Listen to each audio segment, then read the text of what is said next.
जैसा कि आप जानते हैं, यहाँ पर हम जनरल स्टडीज के रामबाण सॉल्यूशन एसएससी घटना चक्र का डिटेल्ड एक्सप्लेनेशन कर रहे हैं। और यकीन मानिए, अगर आपने इस सीरीज को अच्छे से फॉलो कर लिया तो आप किसी भी एग्जामिनेशन, चाहे वो एसएससी हो, रेलवे हो, जेएसएससी, बीएसएससी या फिर किसी भी स्टेट पीसीएस तक के पीटी तक को ये सीरीज कवर करेगा। स्वागत है दोस्तों आपका आपके अपने यूट्यूब चैनल परीक्षा हॉल 24/7 पे। दोस्तों, आज हम स्टार्ट कर रहे हैं इंडियन पॉलिटी को, भारतीय राज्य व्यवस्था को, और इसके बाद आपसे इंडियन पॉलिटी के एक भी प्रश्न नहीं छूटेंगे, ये गारंटी है। तो चलिए आज के वीडियो को स्टार्ट करते हैं। जैसा कि आप लोगों ने कहा है कि पूरी बुक को अच्छे से एक्सप्लेन कर दिया जाए और क्या पता क्या प्रश्न पूछ लिया जाए, तो इसलिए हम आपने कहा है और हम ऐसा कर भी रहे हैं कि डिटेल में एक एक टॉपिक को कवर करते हैं और उसके बाद आपको ये दिखाते हैं कि हमने जो टॉपिक कवर करा उसके बाद आपसे घटना चक्र के या फिर किसी भी एग्जाम के एक भी प्रश्न छूट रहे हैं, ऐसा नहीं होगा। तो सबसे पहले हम टॉपिक को कवर करते हैं और उसके बाद प्रश्न देखते हैं। यही हमारा स्टाइल है, जिससे कि थोड़ा वीडियो लेंदी होता है, लेकिन हाँ, एक बार आप टाइम अच्छे से खपाइए, आपको यहां से फायदा ही होगा। तो यहां पर सबसे पहले भारतीय राज्य व्यवस्था और जो भारतीय संविधान है उसे हम पढ़ते हैं। जब इस चैप्टर को पढ़ते हैं तो सबसे पहले यह सवाल उठेगा कि संविधान क्या होता है, कॉन्स्टिट्यूशन क्या होता है। तो देखिए, संविधान कुछ भी नहीं है। संविधान एक ऐसा दस्तावेज है, एक ऐसा डॉक्यूमेंट है, या फिर यूं कहें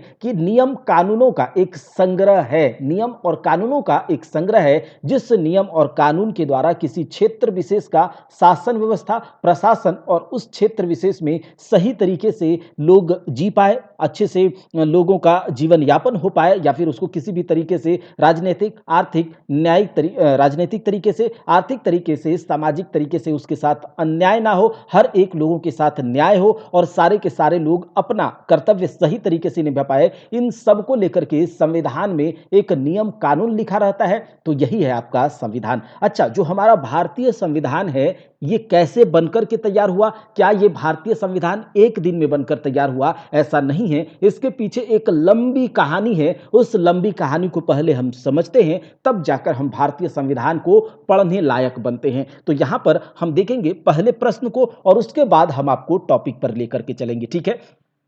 तो देखिए, यहां पर सबसे पहले क्या दिया गया है, ऐतिहासिक पृष्ठभूमि, यानी कि भारतीय संविधान के बनने तक भारतीय संविधान कैसे बना, कैसे भारतीय संविधान सभा का निर्माण हुआ, उस संविधान सभा ने किस प्रकार से भारतवर्ष को, भारत के लोगों को एक संविधान समर्पित किया, ये सब की कहानी क्या है, इस कहानी को समझेंगे और उसके बाद एक एक प्रश्न को हम आपको दिखाएंगे, सारे प्रश्न आपसे हो जाएंगे। तो पहला प्रश्न पहले पढ़ते हैं कि देखिए, पूछा जा रहा है भारत की संविधान सभा का प्रारूप समिति के अध्यक्ष कौन थे? The chairman of the drafting committee of the constituent assembly of India was, क्या था? तो ये बात तो आप जानते होंगे कि भारत की संविधान सभा की प्रारूप समिति के अध्यक्ष डॉक्टर बी आर अंबेडकर यानी कि भीमराव अंबेडकर थे। इस बात से तो आप बिल्कुल अनभिज्ञ नहीं होंगे, ऐसा हम मान सकते हैं। तो यहां पर संविधान सभा की बात करी जा रही है, तो संविधान सभा का निर्माण कैसे हुआ और उसके पहले की कहानी को हम थोड़ा सा समझ लेते हैं। देखिए, इसको हम कंपाइल करके आपके लिए लेकर के आए हैं कि संविधान सभा जो भारतीय संविधान सभा का निर्माण कैसे हुआ और इस संविधान सभा की मांग कैसे उठी, इसका इतिहास क्या है, पहले उसे देख लेते हैं, ठीक है। चलिए जल्दी जल्दी देखेंगे ताकि हमें एक भी प्रश्न हमसे नहीं छूटे। देखिए, संविधान सभा की मांग अगर किस किस प्रकार से उठी, इसका इतिहास क्या है, तो देखिए, सबसे पहले 1895 में बाल गंगाधर तिलक के द्वारा, बाल गंगाधर तिलक ने स्वराज पत्रिका के माध्यम से व्यक्तिगत मांग के द्वारा, इनका एक पर्सनल मांग था, व्यक्तिगत मांग था। पूछा जाता है कि पहला संविधान सभा का पहला अनौपचारिक अनऑफिशियल मांग किनके द्वारा किया गया, तो 1895 में बाल गंगाधर तिलक के द्वारा स्वराज पत्रिका के माध्यम से संविधान सभा के मांग को उठाया गया था। उसके बाद 1895 के बाद 1922 में महात्मा गांधी ने अपनी पत्रिका यंग इंडिया के माध्यम से, याद रखिएगा, 1922 में महात्मा गांधी ने अपनी पत्रिका यंग इंडिया के माध्यम से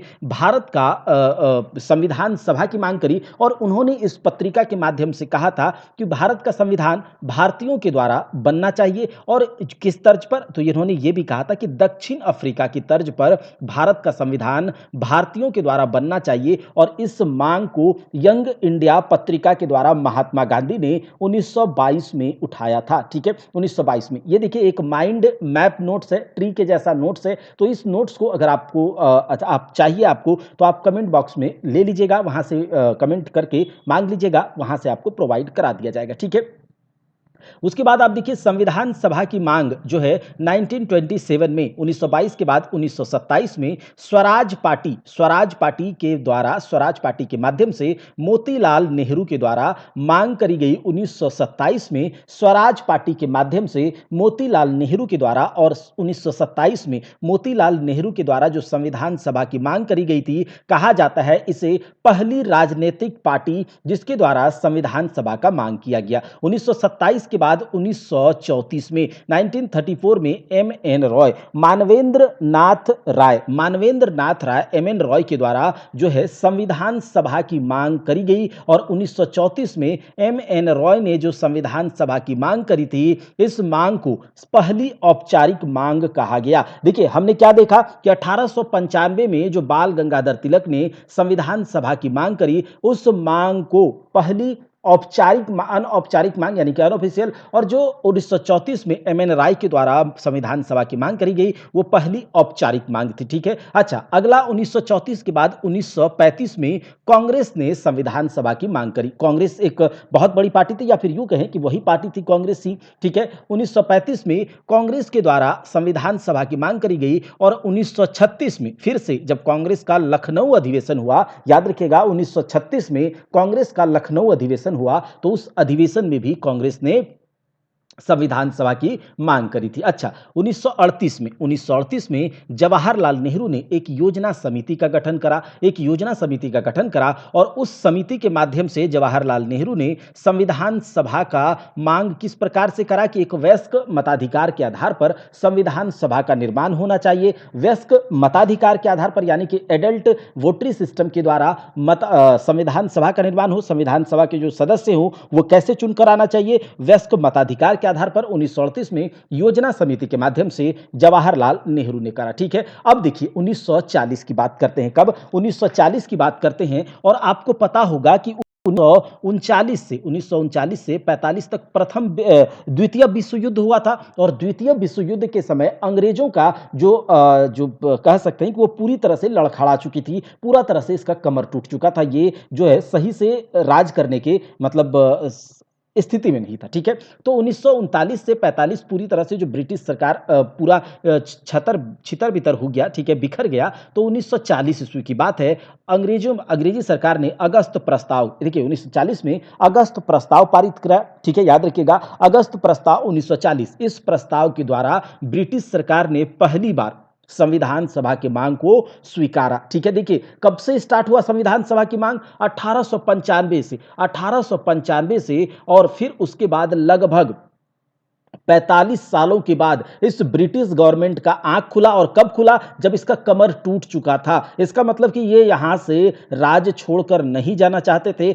जब इसका कमर टूट चुका था, ये स्थिति में नहीं थे, उतना शक्ति नहीं थी इसके पास, तभी ये छोड़ करके गया है, याद रखिएगा। ये इस तरह से यहां से छोड़कर नहीं गया है, याद रखेंगे। तो चलिए 1940 में अगस्त प्रस्ताव के माध्यम से ब्रिटिश सरकार ने पहली बार संविधान सभा की मांग को स्वीकारा और ये भी अपने फायदे के लिए ही स्वीकारा था कि अगर हम भारतीयों की मांग को स्वीकारेंगे तो ये लोग हमें हमारा साथ देंगे, ठीक है, हमारा साथ देंगे। किसमें? ये जो वर्ल्ड वॉर हो रहा है, सेकेंड वर्ल्ड वॉर, इन सब के कारण। इन्होंने क्या कहा ब्रिटिश सरकार ने कि जब युद्ध खत्म हो जाएगा ना, तो आप लोगों को हम एक डोमिनियन स्टेट का दर्जा दे देंगे। क्या कहा? कि एक डोमिनियन स्टेट का दर्जा दे देंगे। अच्छा, ये जो संविधान सभा की मांग को ना ब्रिटिश सरकार ने आंशिक रूप से स्वीकारा था, यानी कि पार्शियली माना था कि यहां कुछ बहुत सारे इसमें कंडीशंस भी लगाए थे। तो कांग्रेस ने इसे पूरी तरह से दरकिनार कर दिया कि ना, हम ऐसा नहीं मानेंगे, ठीक है। फिर देखिए 1942 में क्या होता है,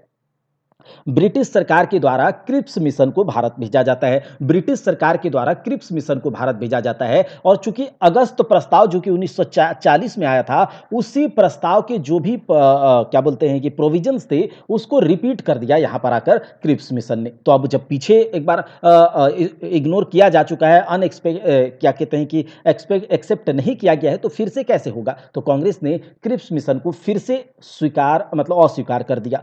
तब जाकर के लास्ट में 1946 की बात है। याद रखिएगा 1946 में, चूँकि 1945 तक द्वितीय विश्व युद्ध हुआ था और द्वितीय विश्व युद्ध के बाद ब्रिटेन में लेबर पार्टी की सरकार बनती है, ठीक है? द्वितीय विश्व युद्ध के बाद, सेकेंड वर्ल्ड वॉर के बाद ब्रिटेन में लेबर पार्टी का सरकार बनता है और उसका जो प्रधानमंत्री होता है, जो प्राइम मिनिस्टर होता है, वो क्लीमेंट एटली था। और क्लीमेंट एटली ने भारत में 1946 में 1946 में कैबिनेट मिशन को भेजा। याद रखिएगा, लेबर पार्टी के प्रधानमंत्री क्लीमेंट एटली ने 1946 में कैबिनेट मिशन को भारत भेजा और इसी कैबिनेट मिशन योजना के तहत भारत में संविधान सभा का निर्माण हुआ, ठीक है? अच्छा, कैबिनेट मिशन के जो सदस्य थे वो कौन-कौन थे? तो याद रखिएगा 3 सदस्य थे। एक आपका पैथिक लॉरेंस जो कि हेड था, मेन चेयर अध्यक्ष था, और स्टैफर्ड क्रिप्स और एबी अलेक्जेंडर, ये 3 थे, ठीक है? पैथिक लॉरेंस, स्टैफर्ड क्रिप्स और एबी अलेक्जेंडर, तो ये 3 थे। संविधान सभा का निर्माण कैबिनेट मिशन के द्वारा करा गया, ठीक है? तो ये हो गया कैबिनेट मिशन के द्वारा संविधान सभा का निर्माण यहां पर कराया गया है। तो अब हम देखेंगे संविधान सभा को, ठीक है? देखिए यहां पर क्या है, कैबिनेट मिशन 1946 1946, प्रधानमंत्री क्लीमेंट एटली के समय में लेबर पार्टी का था यह, ठीक है? तो इसने एक संविधान सभा इसी के द्वारा निर्मित किया गया, कैबिनेट मिशन के द्वारा। अब कैबिनेट मिशन के द्वारा जो कहा गया कि आप लोग संविधान सभा का निर्माण कीजिए, चुनाव कीजिए, तो जो यहां पर संविधान सभा के जो सदस्यों का चुनाव हुआ था, याद रखिए, वो अप्रत्यक्ष निर्वाचन पद्धति से हुआ था। कैसा? अप्रत्यक्ष निर्वाचन पद्धति से। जिस प्रकार से अभी राष्ट्रपति का चुनाव होता है ना, सेम उसी प्रकार से संविधान सभा के सदस्यों का चुनाव हुआ था, ठीक है? अच्छा, वहां पर जो संविधान सभा में उस समय जो संविधान सभा का निर्माण हुआ था 1946 में कैबिनेट मिशन के तहत, उसमें 389 सदस्यों का 389 सदस्य मतलब के लिए 389 सीटों पर चुनाव लड़ा गया था, ठीक है? 389 सीटों पर, 389 सीटों पर चुनाव लड़ा गया था, जिसमें कि 296 सीट पर ब्रिटिश भारत के प्रतिनिधि थे और 92 सीट जो थे देसी रियासतों के लिए था। जो रियासत थे ना उस समय, जैसे बहुत सारी देसी राजा रजवाड़ा थे, तो उसके लिए 92 सीट पर चुनाव लड़ना था और 296 सीट पर ब्रिटिश भारत, जो भी क्षेत्र ब्रिटेन के अंतर्गत आता था, वो ब्रिटिश भारत था, तो उसमें तो 296 और 92, तो लगभग क्या बोलते हैं कि 389 सीट, 93 भी कह सकते हैं, तो 93-92 इस तरह से। अब देखिए इसमें से 296 में 292 सीट जो थे वो ब्रिटिश प्रांत के सदस्य लड़ेंगे और 4 सीट किसके लिए था? चीफ कमिश्नरी के लिए, जिसमें कि दिल्ली था, कुर्ग था, अजमेर था, ब्रिटिश बलूचिस्तान था ये। तो 4 सीट पर कमिश्नरी, चीफ कमिश्नरी, और 292 पर ब्रिटिश प्रांत के लोग, और उसके बाद 93 सीट पर जो है देसी रियासतों के लोग, ठीक है? जो कि देसी रियासतों के सदस्य जो थे उनका मनोनयन होना था और सबसे ज़्यादा देसी रियासतों से सबसे ज़्यादा जो सदस्य चुने गए थे, कहाँ से? 7 चुने गए थे मैसूर से, और हैदराबाद ने इस संविधान सभा के चुनाव में भाग नहीं लिया था। संविधान सभा के सदस्यों में 3 वर्ग शामिल थे, लगभग सब कोई था, मुस्लिम था, सिख था, और सामान्य में मुस्लिम में आपका 79 सीट पर लड़ा होता, सिख जो थे वो 4 सीट पर लड़े थे और 213 सीट पर सामान्य मतलब नॉर्मल था। देखिए 213 सीट में लगभग आपको जो कांग्रेस पार्टी की सीट 208 सीट इसको आया था, ठीक है? ठीक है, 208 सीट कांग्रेस पार्टी लेकर चला गया। उसके बाद मुस्लिम लीग के जो 79 सीट में 73 सीट मुस्लिम लीग ने जीता, सिख के 4 सीट में चारों सीट सिख ने जीता और 15 सीट निर्दलीय लोगों यहाँ जीता, ठीक है? तो याद रखिएगा 389 इस तरह से सीटों पर चुनाव हुआ और वहाँ पर जो है लोग वहां पर संविधान सभा में चुन कर के आए। और यहां पर जो चुनाव हुआ था ना प्रतिनिधियों का, वो कैसे हुआ था? तो जितनी जनता, 10 लाख जनता पर एक सदस्य का चुनाव होता है, ठीक है? 10 लाख जनता पर एक सदस्य का चुनाव हुआ था, 10 लाख जनता पर एक सदस्य का चुनाव हुआ था संविधान सभा में, ठीक है? संविधान सभा, अब जो देखिए संविधान सभा का चुनाव हो गया, संविधान सभा में लोग चुन करके आ गए और यही संविधान सभा जो है आगे चलकर संविधान का निर्माण करती है। यही संविधान सभा आगे चलकर संविधान का निर्माण करती है, भारतीय संविधान को। अब संविधान सभा ने क्या किया? बहुत मतलब 2 साल 11 महीने 18 दिन तक लगातार काम किया और उसके बाद ये संविधान सभा भारतीय संविधान बना करके भारत के लोगों को आत्मार्पित समर्पित करती है, ठीक है? चलिए, तो संविधान सभा की जो बैठक है उससे प्रश्न पूछे जाते हैं। तो पहली बैठक जो संविधान सभा का था वो 9 दिसंबर 1946 को, 9 दिसंबर 1946, देखिए जुलाई 1946 में कैबिनेट मिशन आया था, उसके बाद चुनाव वगैरह हुआ और जो संविधान सभा जब बन करके तैयार हुआ तो पहली बैठक संविधान सभा की 9 दिसंबर 1946 को सेंट्रल हॉल दिल्ली में आयोजित हुई थी, जिसमें कि 211 सदस्यों ने भाग लिया था और इसमें अस्थायी अध्यक्ष बनाया गया था डॉक्टर सच्चिदानंद सिन्हा को। चूँकि सबसे बुजुर्ग थे उस समय के और इसीलिए इन्हें अस्थायी अध्यक्ष उस समय के डॉक्टर सच्चिदानंद सिन्हा को चलिए अस्थायी अध्यक्ष बना दिया गया। अच्छा, इसके 2 दिन बाद 9 दिसंबर 1946 को पहला बैठक हुआ। इसके 2 दिन बाद 11 दिसंबर 1946 को क्या बोलते हैं सेम प्लेस पर यानी कि सेंट्रल हॉल दिल्ली में संविधान सभा की दूसरी बैठक होती है और उसमें अस्थायी अध्यक्ष चुना गया किसे? डॉक्टर राजेंद्र प्रसाद को। तो भारतीय संविधान सभा के अस्थायी अध्यक्ष 11 दिसंबर 1946 को डॉक्टर राजेंद्र प्रसाद को चुना गया। अच्छा, उसके 2 दिन बाद 11 दिसंबर 1946 के 2 दिन बाद 13 दिसंबर 1946 को संविधान सभा की तीसरी बैठक होती है, तीसरा सीटिंग होता है। उसमें जवाहरलाल नेहरू के द्वारा संविधान सभा के समक्ष उद्देश्य प्रस्ताव पारित किया गया और यही उद्देश्य प्रस्ताव जो है आगे चलकर भारतीय संविधान की प्रस्तावना बना, भारतीय संविधान का प्रियम्बल बनकर के तैयार हुआ। ठीक है, तो ये प्रस्तावना। अब देखिए उद्देश्य प्रस्ताव यानी कि उद्देशिका प्रस्ताव को पारित किसके द्वारा किया गया? जवाहरलाल नेहरू के द्वारा 13 दिसंबर 1946 को और ये संविधान सभा ने इस उद्देश्य प्रस्ताव को 22 जनवरी 1947 को पास कर दिया। ठीक है, संविधान सभा के टोटल 12 बैठक हुई, याद रखिएगा संविधान सभा के टोटल 12 बैठक हुए। लास्ट बैठक संविधान सभा का 24 जनवरी 1950 को हुआ। संविधान सभा के संवैधानिक सलाहकार जो थे वो बी.एन. राव थे, जिन्होंने संविधान का पहला प्रारूप तैयार किया था। तो याद रखिएगा संविधान सभा का प्रारूप किसने तैयार किया? अगर आपसे पूछा जाए तो आप ये बोलिएगा कि पहले प्रारूप के बारे में बोल रहे हैं या फिर जो प्रारूप बाद में तैयार हुआ। तो पहला प्रारूप संविधान का किसने तैयार किया था? याद रखिएगा बी.एन. राव ने। और इन्होंने जो बी.एन. राव जो कि संवैधानिक सलाहकार थे संविधान सभा के, ठीक है, संविधान सभा के, याद रखिएगा। इस संविधान सभा के द्वारा लगभग इस संविधान सभा के द्वारा बहुत मेहनत करने के बाद अलग-अलग देखिए जब ये जान रहे थे कि एक हमें ऐसा संविधान तैयार करके देना है इतने बड़े देश को जिसमें कि किसी भी प्रकार का बाद में कोई दिक्कत ना हो, हमारा संप्रभुता बचा रहे, लोगों को न्याय मिले, लोगों में एकता बने, लोगों में बंधुत्व का भावना रहे, कानून व्यवस्था सही तरीके से चले, तो इसके लिए एक लंबा चौड़ा संविधान तैयार करना था और इसके लिए टाइम लगेगा। तो दिन रात मेहनत करके लगभग नहीं 2 साल इतनी कड़ी मेहनत, 2 वर्ष 11 माह 18 दिन की मेहनत के बाद, ठीक है, 26 नवंबर 1949 को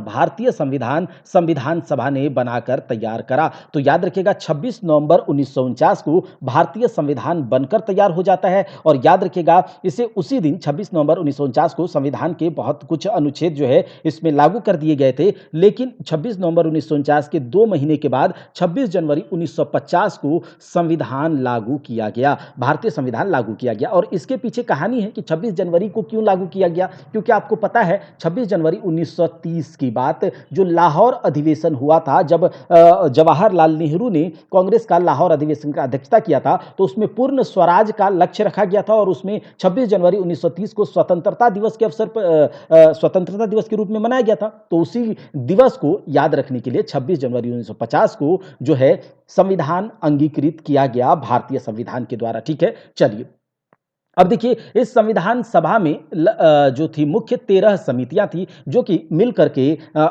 अलग-अलग समितियां बनाई गई थी जो मिल करके काम कर रहा था संविधान के लिए, ठीक है, संविधान बनाने के लिए। अब देखिए ये जो मुख्य 13 समितियों में से पूछा जाता है जो इंपॉर्टेंट है कि संविधान सभा के संचालन समिति के हेड कौन थे? तो आपको याद रखना है राजेंद्र प्रसाद, जो पूछा जाता है एग्जाम में ज्यादा। प्रांतीय समिति के अध्यक्ष कौन थे? तो देखिए आपको पता होगा कि अलग-अलग प्रांतों को बाद में मिलाने का काम किसने किया था? सरदार वल्लभ भाई पटेल लौह पुरुष ने। तो याद रखिएगा प्रांतीय समिति के अध्यक्ष कौन थे? वल्लभ भाई पटेल। अच्छा, अब प्रारूप समिति के अध्यक्ष कौन थे? बी.आर. अंबेडकर। संविधान सभा के प्रारूप समिति के अध्यक्ष कौन थे? B R. Ambedkar, Bhimrao Ambedkar. Drafting committee के अध्यक्ष, इसी को बोला जाता है पांडुलेखन समिति, प्रारूप समिति, ड्राफ्टिंग कमेटी, आप जो बोल लीजिए। तो बी.आर. अंबेडकर जी किस प्रारूप समिति के अध्यक्ष थे, ठीक है। और संघ समिति, तो संघ नाम आते ही, चूंकि भारत एक संघ के रूप में जाना गया, भारत राज्यों का एक संघ है, तो संघ का हेड कौन होगा? प्राइम मिनिस्टर जो पहला, तो जवाहरलाल नेहरू को संघ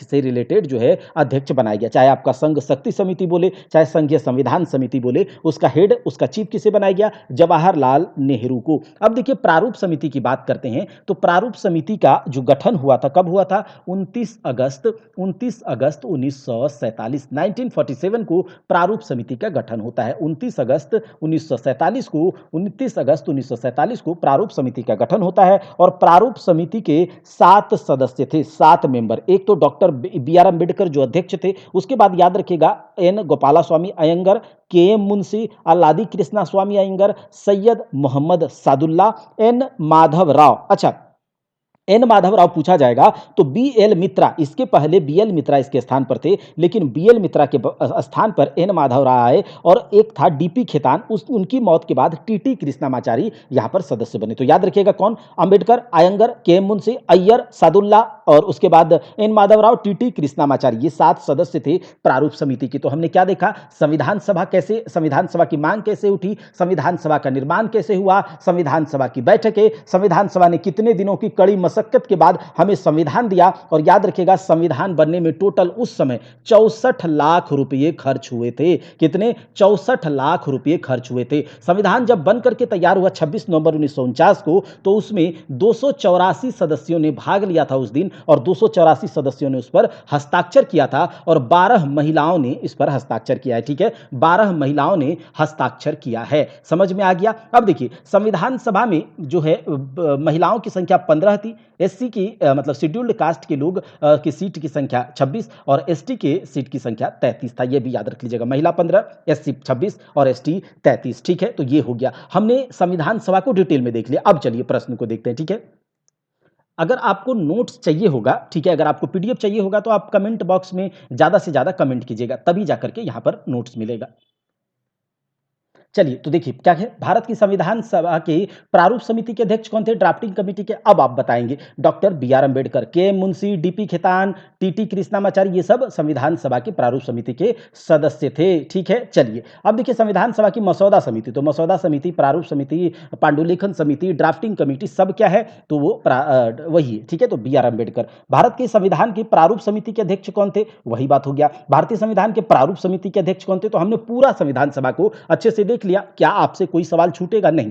भारत में पहली बार संविधान सभा के चुनाव कब हुए थे? तो भारत में पहली बार संविधान सभा के चुनाव 1946 में कैबिनेट मिशन आने के बाद हुआ था। ठीक है, चलिए भारतीय संविधान का जनक, अच्छा ये भी याद रख लीजिएगा कि बी आर अम्बेडकर जो है कहां से चुनाव जीत करके आए थे? तो बंगाल प्रांत से, याद रखिएगा बंगाल प्रांत से। अच्छा ठीक है, आगे देखिए भारतीय संविधान का जनक किन्हें कहा जाता है? तो भारतीय संविधान का जनक बी आर अम्बेडकर को कहा जाता है। डॉक्टर भीमराव अम्बेडकर को भारतीय संविधान का जनक कहा जाता है। भारतीय संविधान की प्रारूप समिति के ये अध्यक्ष रहे। अच्छा, ब्रिटेन के किस कानून के द्वारा भारतीय प्रतिनिधियों की भारतीय विधान परिषदों में, देखिए ब्रिटेन के कहा जा रहा है किस कानून के द्वारा भारतीय प्रतिनिधियों को भारतीय विधान परिषदों के चुनाव में पहली बार सीटों का आवंटन किया गया था? तो याद रखिएगा भारतीय परिषद अधिनियम 1892 के द्वारा। अब हम यहां पर आपको कहेंगे कि देखिए जब भारतवर्ष का जो संविधान तैयार, इसका इतिहास क्या है? तो जब अंग्रेज प्लासी की लड़ाई और बक्सर का युद्ध जीत लेते हैं, तो इसके बाद इन्हें लगने लगता है कि इसके बाद जो ये तो यहाँ पर व्यापार करने के लिए आया था भाई लोग, लेकिन यहाँ पर आकर के चूंकि ये लोग यहाँ पर युद्ध करने लगे, यहाँ पर शासन व्यवस्था का सपना देखने लगे, युद्ध भी जीत गया, तो वहाँ पर बैठे जो लंदन में बैठे हुए जो इसके आका थे, ये लोग सोचने लगे कि यहाँ पर कंपनी के द्वारा क्या करा जाए, शासन कराया जाए, ताकि यहाँ से हम भर भर के लूट लूट करके सामान लाएंगे। अब जो यहाँ पर कंपनी व्यापार कर रही थी तो उसके बाद यहाँ पैसा का एकदम अनाधून मचा हुआ था, अंधाधुंध तरीके से पैसे यहाँ से लेकर के जा रहे थे। ठीक है, पैसा कौड़ी व्यापार मतलब लूट रहा था। तो इस लूट में भ्रष्टाचार भी था भाई साहब। तो भ्रष्टाचार को खत्म करने के लिए कि बढ़िया बढ़िया से लूटो, ठीक है, अच्छे तरीके से लूटो, हमें भी दो, इसके लिए ब्रिटिश सरकार ने क्या कहा कि हम आपको लिए आपकी कंपनी के ऊपर कुछ नियम कानून बनाएंगे, अगर उस नियम कानून को आप नहीं मानेंगे तो हम आपको यहां से रेस्टिगेट मतलब हटा भी दिया जाएगा। तो उसके लिए वो कंपनी पर शासन व्यवस्था करने के लिए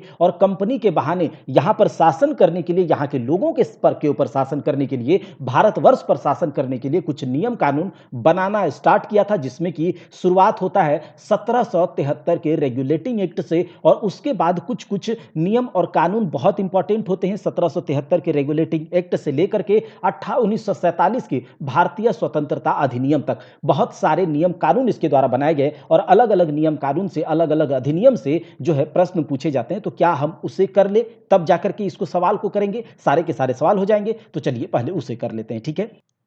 देखिए 1773 की बात है, 1773। अब 1773 से पहले 1772 से 1785 तक यहाँ पर कौन था? बंगाल का गवर्नर कौन था? वॉरेन हेस्टिंग्स था। कौन था? वॉरेन हेस्टिंग्स, ठीक है? ये तो बात आपको मैंने बताया है, ठीक है? मॉडर्न हिस्ट्री में गवर्नर जनरल, वायसराय वगैरह में। तो जब 1772 से 1785 बंगाल का ये गवर्नर था और यहाँ पर अच्छे से राज का चला चला रहा था, शासन व्यवस्था चला रहा था, अपने क्षेत्र का विस्तार करे जा रहा था, तो इनके जो आका बैठे थे लंदन में, उन्हें क्या लगा कि यहाँ पर जो है ना अपना विस्तार करने के लिए हमें कुछ नियम कानून बनाने होंगे, यहाँ पर लोगों को अपॉइंट करना होगा। तो उसने क्या करा, एक 1773 में क्या आया? Regulating act of India. क्या आया? 1773 का रेगुलेटिंग एक्ट लाया गया ब्रिटिश संसद के द्वारा और ये इसीलिए लाया गया कि कंपनी में पैसा का खेल पूरा चल रहा था, अंधाधुंध तरीके से पैसे लूट हो रहे थे, यहां से लूट कर लेके जा रहा था, लेकिन वहां पर पैसे का भ्रष्टाचार हो रहा था, ये लोग अपने में ही लूट मार कर रहा था। तो इसके लिए ये सोचा कि कंपनी के ऊपर शिकंजा कसा जाए, हम लोग भी आराम आराम से खाएंगे। तो 1773 में जो है ब्रिटिश सरकार ने चाहा कि कंपनी के ऊपर अब थोड़ा शिकंजा कसा जाए, संसदीय नियंत्रण करा जाए और 1773 का रेगुलेटिंग एक्ट आया। तो 1773 का रेगुलेटिंग एक्ट क्यों आया था? तो ब्रिटिश ईस्ट इंडिया कंपनी पर संसदीय नियंत्रण के लिए, ठीक है? संसदीय नियंत्रण के लिए 1773 का रेगुलेटिंग एक्ट आता है। याद रखिएगा, 1773 का regulating act British east India company पर संसदीय नियंत्रण करने के लिए, ठीक है? अच्छा, इस एक्ट के तहत बंगाल के गवर्नर को बंगाल का गवर्नर जनरल कहा गया, यानी कि बंगाल का गवर्नर इससे पहले वॉरेन हेस्टिंग्स था और इसे बना दिया गया बंगाल का गवर्नर जनरल। तो अंतिम बंगाल का governor Warren Hastings, first governor general Warren Hastings, ठीक है? अब देखिए, गवर्नर जनरल को असिस्ट करने के लिए, बंगाल के गवर्नर जनरल को असिस्ट करने के लिए इन्हें एक काउंसिल दिया गया, इन्हें एक असिस्ट करने के लिए, इसको सहायता करने के लिए इन्हें 4 सदस्यों का एक परिषद सौंपा गया। 4 सदस्यों का एक परिषद सौंपा गया, जिन्हें गवर्नर जनरल का परिषद कहा गया और गवर्नर जनरल के परिषद में 4 सदस्य और प्लस एक गवर्नर, ठीक है? एक गवर्नर जनरल। तो इनको मिला करके 5 सदस्य इनके हुए, एक आपका गवर्नर जनरल और 4 अन्य सदस्य। अब किसी नियम कानून या किसी बात पर जब अड़ जाती थी, तो बहुमत से कैसे सिद्ध होता था? वहां बहुमत देखा जाता था। अगर 3 सदस्य किसी बात पर सहमत हो जाते थे, तो वो पारित हो जाता था, ठीक है? वो पारित। अब यहां पर क्या होता था? 3 सदस्य में से 3 सदस्य, जैसे कि अगर 4 सदस्य है और 4 सदस्य में अगर 3 सदस्य यही लोग हो गए, तो गवर्नर जनरल से पूछने की बात ही नहीं होती थी। तो गवर्नर जनरल का वैल्यू यहां पर थोड़ा कम था, ठीक है? थोड़ा कम था। अगर इसको कोई बात मनवाना होता था, इन 4 सदस्यों में से किसी को अपने में पोर्ट करके रखना पड़ता था, ठीक है? अपनी तरफ करना पड़ता था। तो बहुमत वहां से, देखिए यहां से क्या हो गया कि भारतीय संविधान में अभी आप जो देख रहे हैं बहुमत वाला खेल, कि बहुमत वाला सरकार, बहुमत से पारित, बहुमत से कोई नियम कानून बनना, ये सब शुरुआत हो गया ना यहां से शुरुआत हो गया ना, तो बहुमत वाला। अच्छा, कंपनी पर संसदीय नियंत्रण। अच्छा, इसी एक्ट के तहत कलकत्ता में एक सर्वोच्च न्यायालय की स्थापना करने का प्रावधान है। याद रखिएगा, ये कलकत्ता का सर्वोच्च न्यायालय है, दिल्ली वाला सर्वोच्च न्यायालय नहीं। अच्छा, कलकत्ता में सर्वोच्च न्यायालय 1773 के तहत और 1774 में कलकत्ता में सर्वोच्च न्यायालय बनाया गया, जिसका चीफ जस्टिस एलिजा इम्पे थे, जो कि वारेन हेस्टिंग्स के दोस्त थे। इसके बारे में हमने आपको बताया था। कंपनी पर शासन करने के लिए कोर्ट ऑफ प्रोपाइटर्स और बोर्ड ऑफ डायरेक्टर्स, ये तो हम जानते हैं 24 सदस्यों का बोर्ड ऑफ डायरेक्टर्स था, ठीक है? और ये सदस्य मिलकर कंपनी के ऊपर जो है नियम कानून, शासन व्यवस्था चलाते थे कंपनी के, पैसे कौड़ी से रिलेटेड, ठीक है? तो कोर्ट ऑफ प्रोपाइटर्स और डायरेक्टर। अब देखिए 1784 में पिट्स इंडिया एक्ट आता है। इसके बारे में तो आपको पता होगा, 1784 का पिट्स इंडिया एक्ट। अब ये जो पिट्स इंडिया एक्ट है, यहां पर क्या होता है? 1773 के रेगुलेटिंग एक्ट में कुछ फेरबदल, यहां पर वहां पर लोगों को लगा, ब्रिटिश संसद को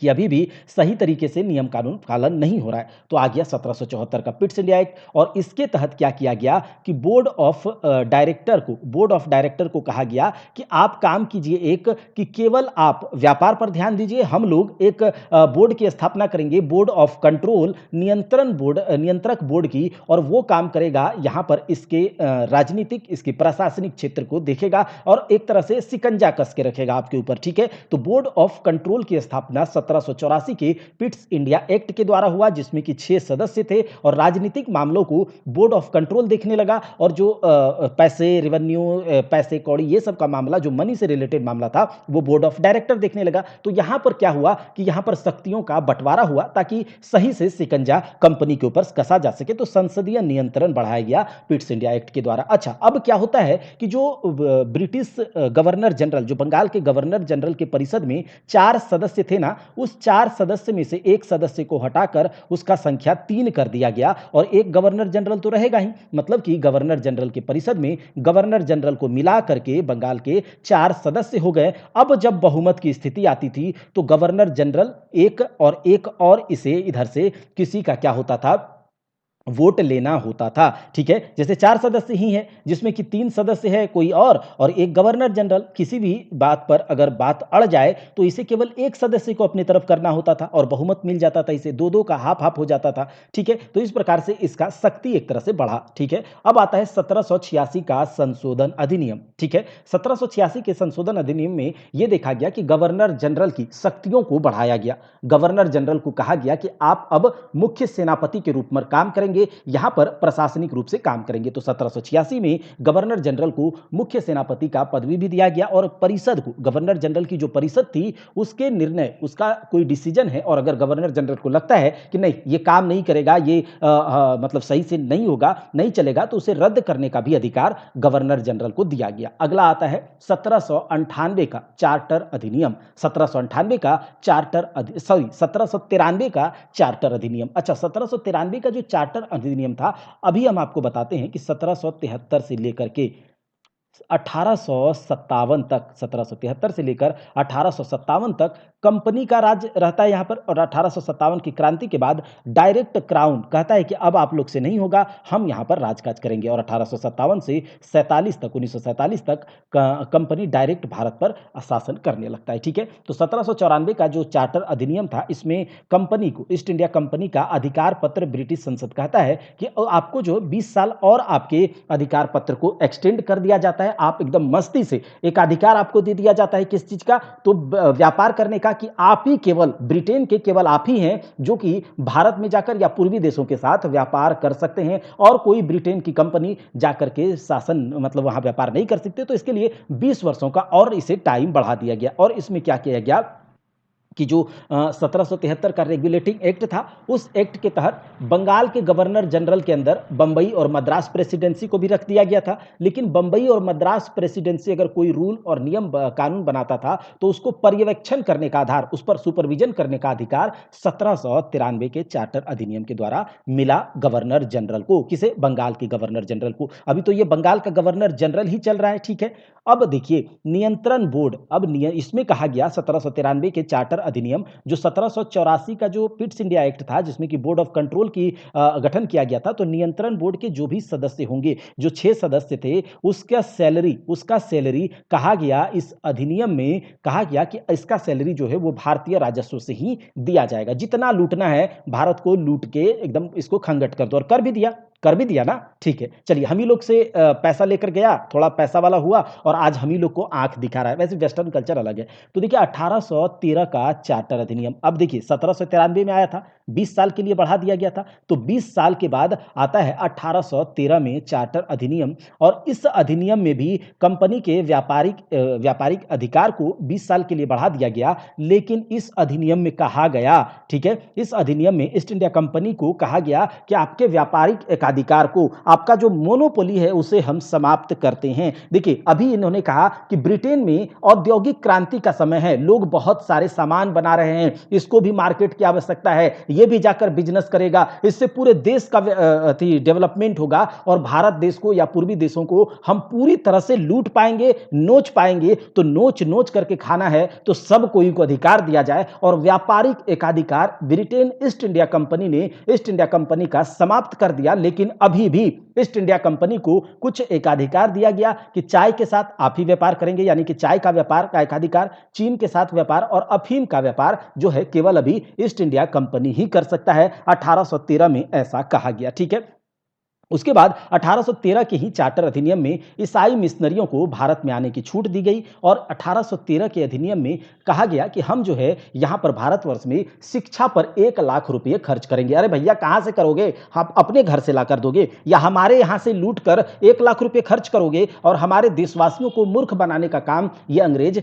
कर रहे थे। ठीक है, चलिए 1813 के बाद 20 साल के बाद आता है 1833 का चार्टर अधिनियम। 1833 के चार्टर अधिनियम से पहले बंगाल के गवर्नर जनरल ही चल रहे थे और अब जो है कंपनी यहां से लूट लूट कर पूरा पैसा वाला हो गया, यस का क्षेत्र भी विस्तारित हो चुका था। अब ये चाहा कि हम अब बंगाल के गवर्नर जनरल को प्रमोशन देंगे, इसके अधिकार को बढ़ाएंगे, पोस्ट को बढ़ाएंगे और बंगाल के गवर्नर जनरल को 1833 के चार्टर अधिनियम के द्वारा भारत का गवर्नर जनरल कह दिया गया। क्या कहा गया? बंगाल के गवर्नर जनरल को 1833 के चार्टर अधिनियम के द्वारा भारत का गवर्नर जनरल कहा गया। अच्छा, बंगाल का गवर्नर जनरल 1833 के समय कौन था? तो याद रखिएगा विलियम बेंटिक था। कौन था? William Bentinck. और उसी को भारत का गवर्नर जनरल बना दिया गया। इस अधिनियम में फिर से कंपनी के व्यापारिक अधिकार को 20 साल के लिए बढ़ा दिया गया, लेकिन व्यापारिक अधिकार को, एकाधिकार को पूरी तरह से खत्म कर दिया गया कि आप ही केवल व्यापार करेंगे, ऐसा नहीं है।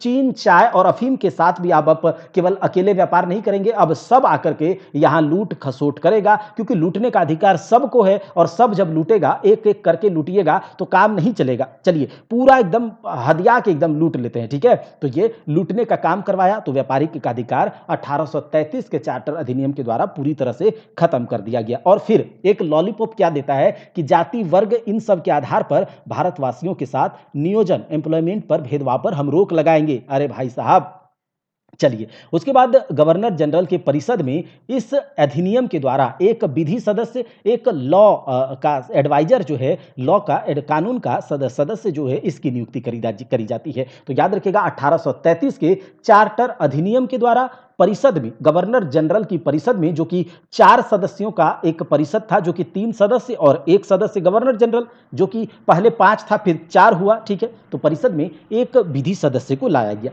देखिए ये जो विधि सदस्य था, पहला विधि सदस्य था तो 1833 के चार्टर अधिनियम के द्वारा जिसे बनाया गया, लॉर्ड मैकाले को बनाया गया। लेकिन इसे पूरा दर्जा नहीं दिया गया था, इसे केवल सलाह के रूप में लिया जाता था, ना ही इसे कुछ पूछा जाता था, ना ही इसका कुछ ठेकान था, ना ही ठौर ठेकान, यानी कि आप किसी भी बात पर वोट वगैरह नहीं कर सकते हैं। ठीक है, मत वगैरह नहीं दे सकते हैं, बस सलाह दे सकते हैं। आपका सलाह हम मानेंगे या नहीं मानेंगे ये हमारे ऊपर डिपेंड करता है। 1833 के चार्टर अधिनियम के द्वारा दास प्रथा को समाप्त करने का प्रावधान किया गया और इस प्रथा को समाप्त करने में 10 साल का टाइम लगा। और 1943 में कौन था? 1942 से 44 तक भारत का गवर्नर जनरल कौन था? हमने आपको बताया था लॉर्ड एलनबरो। और लॉर्ड एलनबरो के समय जाकर के दास प्रथा समाप्त होती है। ठीक है, अब आगे 20 साल के बाद 1833 से 20 साल के बाद कौन आएगा? 1853 का चार्टर अधिनियम।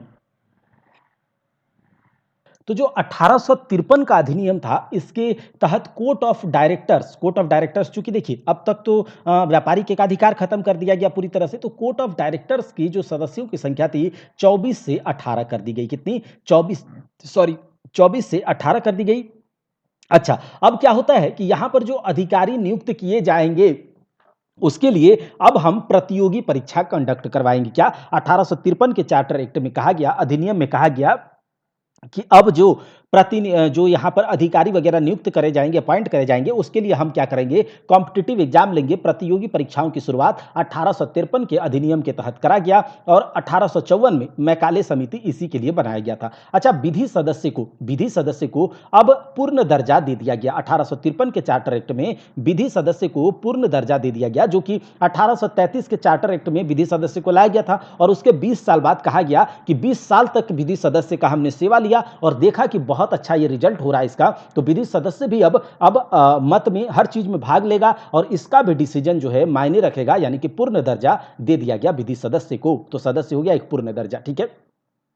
अब आता है 1857 की क्रांति, और इस क्रांति के बाद पूरी तरह से लगभग भारत में ब्रिटिश शासन का एकदम पत्ता जो है हिला दिया गया था। अगर सही तरीके से ये एकजुट होकर के ब्रिटिश गवर्नमेंट पर वार किया जाता तो ये इसी साल 1857 में ही ब्रिटिशों का यहाँ से पैर उखड़ कर, पैर मतलब तोड़ तोड़ करके भागना मुश्किल पड़ जाता, ठीक है, पैर तोड़ करके यहीं रख देता इन लोग। लेकिन चलिए कुछ नहीं, तो 1857 का क्रांति के बाद जो इतना भीषण क्रांति हुआ था, इसके बाद ब्रिटिश क्राउन ने क्या सोचा, संसद ने क्या सोचा कि अब हम डायरेक्ट जो है भारतवर्ष पर शासन करेंगे, बहुत हो गया, इन लोग लूट लूट कर ला रहा था तो कोई चलो, लेकिन अब जो ये हमने विरोध को देखा, इसके बाद हम डायरेक्ट शासन करेंगे और कंपनी का शासन समाप्त कर दिया गया इस अधिनियम के तहत, 1857 का भारत शासन अधिनियम के तहत। और भारत के गवर्नर जनरल को भारत का वायसराय कहा गया, याद रखिएगा। और जो पहला वायसराय बना भारत का वो बना लॉर्ड कैनिंग। कौन बना? लॉर्ड कैनिंग बना, ठीक है,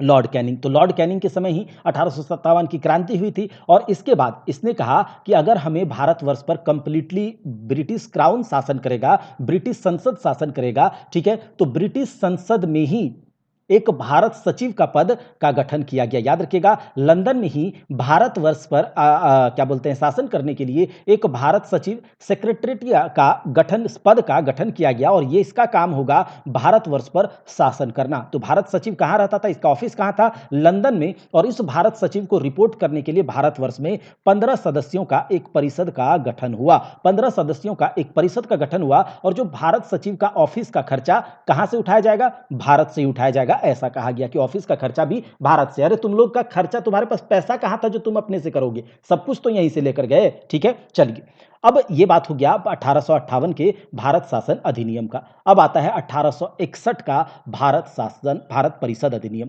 देखिए इसमें क्या होता है कि वायसराय की कार्यकारिणी परिषद या फिर भारत सचिव की कार्यकारिणी परिषद का विस्तार होता है। इसमें इंपॉर्टेंट जो बातें हैं याद रखिएगा। भारत परिषद अधिनियम 1861 का, इसमें विभागीय प्रणाली की शुरुआत होती है, यानी कि जो पोर्टफोलियो सिस्टम, विभागीय जो अभी आप मंत्रालय वगैरह देखते हैं, इस मंत्रालय का जो सिस्टम है इसका शुरुआत किस अधिनियम के द्वारा? तो 1861 के अधिनियम के द्वारा, याद रखिएगा, ठीक है। विधानसभा का गठन भी, विधानसभा का गठन 1800, अभी आप जो विधानसभा वाला सिस्टम देखते हैं उसका गठन किस अधिनियम के तहत? 1861 वाले अधिनियम के तहत, ठीक है। वायसराय को अध्यादेश जारी करने का शक्ति दिया गया। इस अधिनियम में वायसराय को अध्यादेश जारी करने का शक्ति दिया गया और इस अध्यादेश का जो वैलिडिटी था वो 6 महीने तक का ही था, ठीक है। अच्छा, इस भारत परिषद अधिनियम के तहत पुनः एक विधि सदस्य की नियुक्ति करी गई और अब 5 सदस्य तो पहले था, पहले कितना था? पहले सबसे पहले 5 था, फिर उसके बाद घटा करके 4 कर दिया गया, फिर उसके बाद 5 कर दिया गया, ठीक है, ये हमने देखा है, आप देखिएगा पीछे। और फिर अब क्या कर रहा है, एक विधि सदस्य को और ऐड करा जाएगा, तो टोटल सदस्य क्या हो जाएगा? 5, और एक जो कि वायसराय होगा तो वो 6 हो जाएगा, तो 6 सदस्य कार्यकारिणी परिषद में हो जाएगा, ठीक है। कानूनी प्रक्रिया में भारतीय परिषद अधिनियम के द्वारा कानूनी प्रक्रिया में भारतीय को भी शामिल करने का शुरुआत करा गया, ठीक है। चलिए, 1892 का भारत परिषद अधिनियम, इस अधिनियम के तहत जो है सबसे इंपॉर्टेंट ये है कि जो अभी आप चुनाव प्रणाली, जो इलेक्शन सिस्टम देखते हैं, वो चुनाव प्रणाली की शुरुआत जो है कब होती है? भारत परिषद अधिनियम के द्वारा, ठीक है। भारत परिषद अधिनियम 1892 के भारत परिषद अधिनियम के द्वारा चुनाव प्रणाली की शुरुआत होती है। और ये जो चुनाव प्रणाली था उस समय अप्रत्यक्ष तरीके से, कैसा? अप्रत्यक्ष तरीके से इस चुनाव प्रणाली को यहां पर लाया गया था, ठीक है। भारत परिषद अधिनियम 1892 के तहत केंद्रीय विधान परिषद में जो विधानसभा का जो गठन किया गया था इसके पहले, ठीक है, तो उस विधान परिषद में भारतीय बजट, जो वार्षिक बजट पर कहा गया कि अब भारतीय लोग भी बहस कर सकते हैं, प्रश्न पूछ सकते हैं, इतना ही अधिकार है और कुछ नहीं कर सकते हैं, ठीक है। और वायसराय को यह शक्ति दिया गया कि लगभग 10 से मिनिमम 10 और मैक्सिमम 16 सदस्यों को यह अपने तरफ से इसमें नियुक्त कर सकता है अपने परिषद में, ठीक है।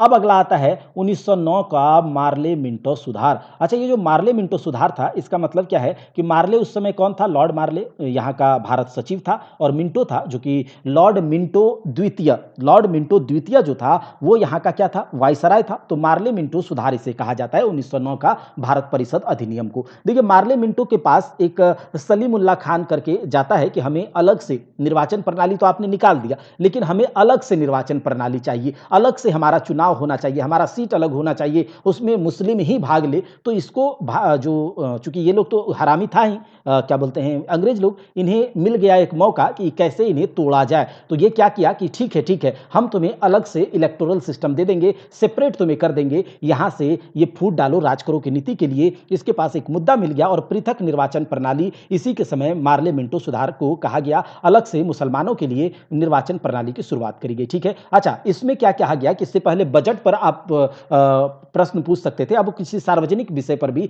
आप प्रश्न पूछ सकते हैं भारतीय लोग। ठीक है।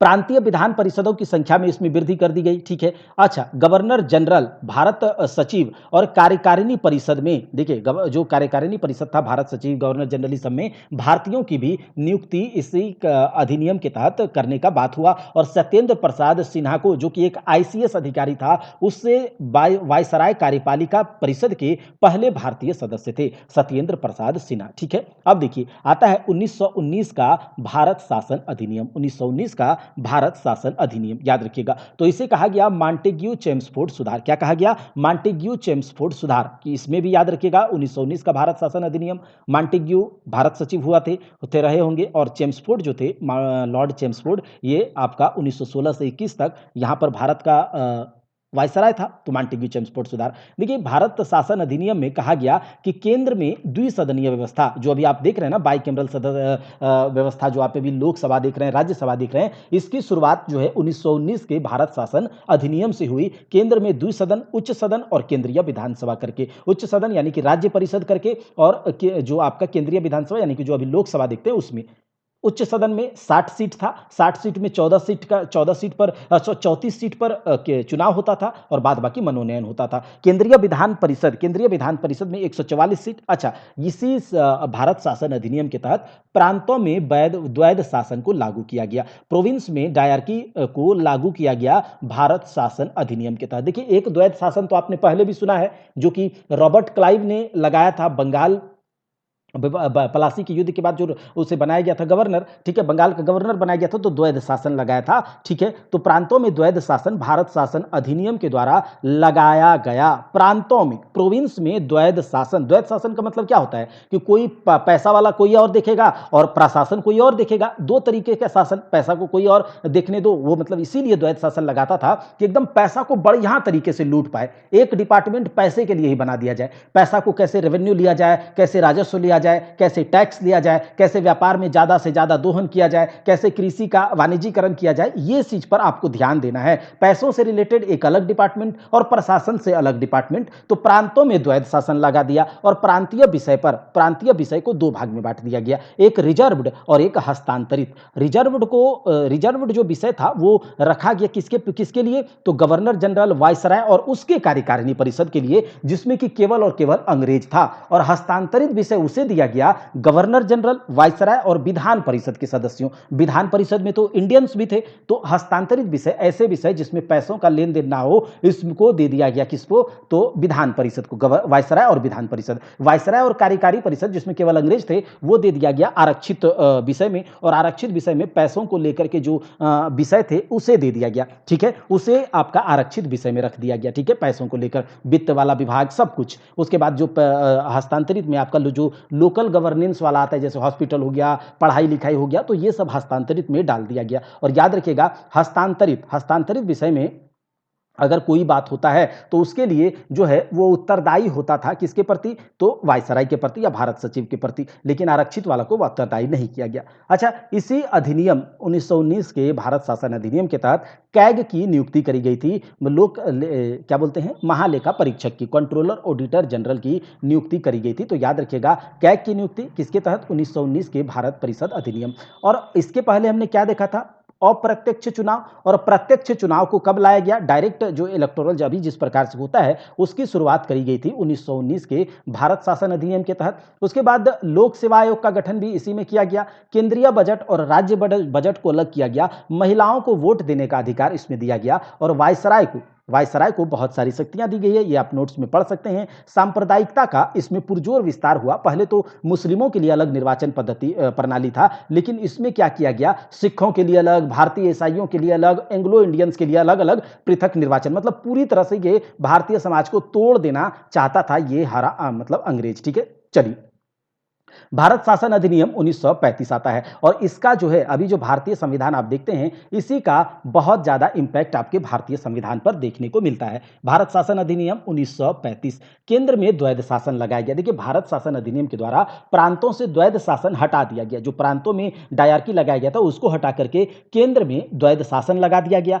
और ब्रिटिश संसद की सर्वोच्चता कर दी गई। यानी कि अगर कोई भी इस अधिनियम में जो भी प्रोविजंस हैं उसमें फेरबदल केवल कौन कर सकता है? ब्रिटिश संसद कर सकता है। ना ही केंद्रीय विधान परिषद कर सकता है, ना ही विधान परिषद कर सकता है, कोई नहीं। कौन करेगा भाई? तो ब्रिटिश संसद करेगा। ठीक है, अच्छा, इसी अधिनियम के तहत केंद्र में द्वैध शासन और केंद्र में द्वैध शासन को चलाने के लिए, एक संघात्मक रूप से चलाने के लिए 3 सूचियों में विषयों को बांटा। जो अभी आप देखते हैं ना, अभी जो 8वीं अनुसूची में आप देखते हैं, शेड्यूल में देखते हैं समवर्ती सूची, आपका केंद्र सूची, राज्य सूची, तो उसी प्रकार से 3 सूचियों का जो कॉन्सेप्ट है वो इसी 1935 के अधिनियम से लिया गया है। तो उसमें बांटा गया था परिसंघ सूची, प्रांतीय सूची और समवर्ती सूची। ठीक है, अब अच्छा, जो भारत शासन अधिनियम था इसमें 321 अनुच्छेद थे, 10 अनुसूचियां थी। याद रखिएगा, प्रांतों में द्वैध शासन को समाप्त कर दिया गया और प्रांतीय स्वायत्ता यानी कि सोवरेनिटी को दिया गया। ठीक है, अच्छा, अखिल भारतीय संघ का इसमें निर्माण करा गया। अखिल भारतीय संघ का निर्माण हुआ।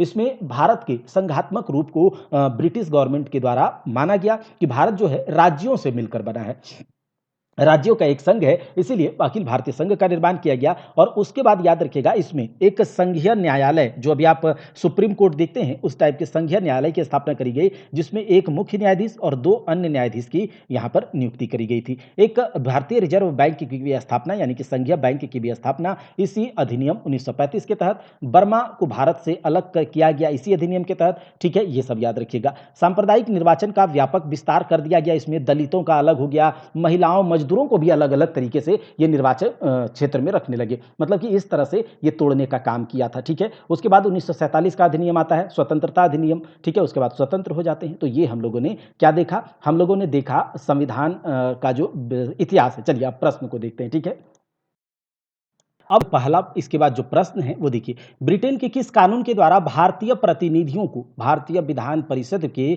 चुनाव में पहली बार सीटों का आवंटन किया गया था? तो अभी हमने देखा था कौन सा, तो ये था आपका भारतीय परिषद अधिनियम 1892 के द्वारा। किसके द्वारा? भारतीय परिषद अधिनियम 1892 के द्वारा। ठीक है, चलिए भारतीय परिषद अधिनियम 1892 के द्वारा ये हमने देख लिया है। अंग्रेजों के सर्वप्रथम अप्रत्यक्ष निर्वाचन प्रणाली की शुरुआत करी गई, ये सब हमने देखा। निम्न में से किस एक्ट के द्वारा मुसलमानों को अलग मतदाताओं की पेश करी गई? किस एक्ट के द्वारा?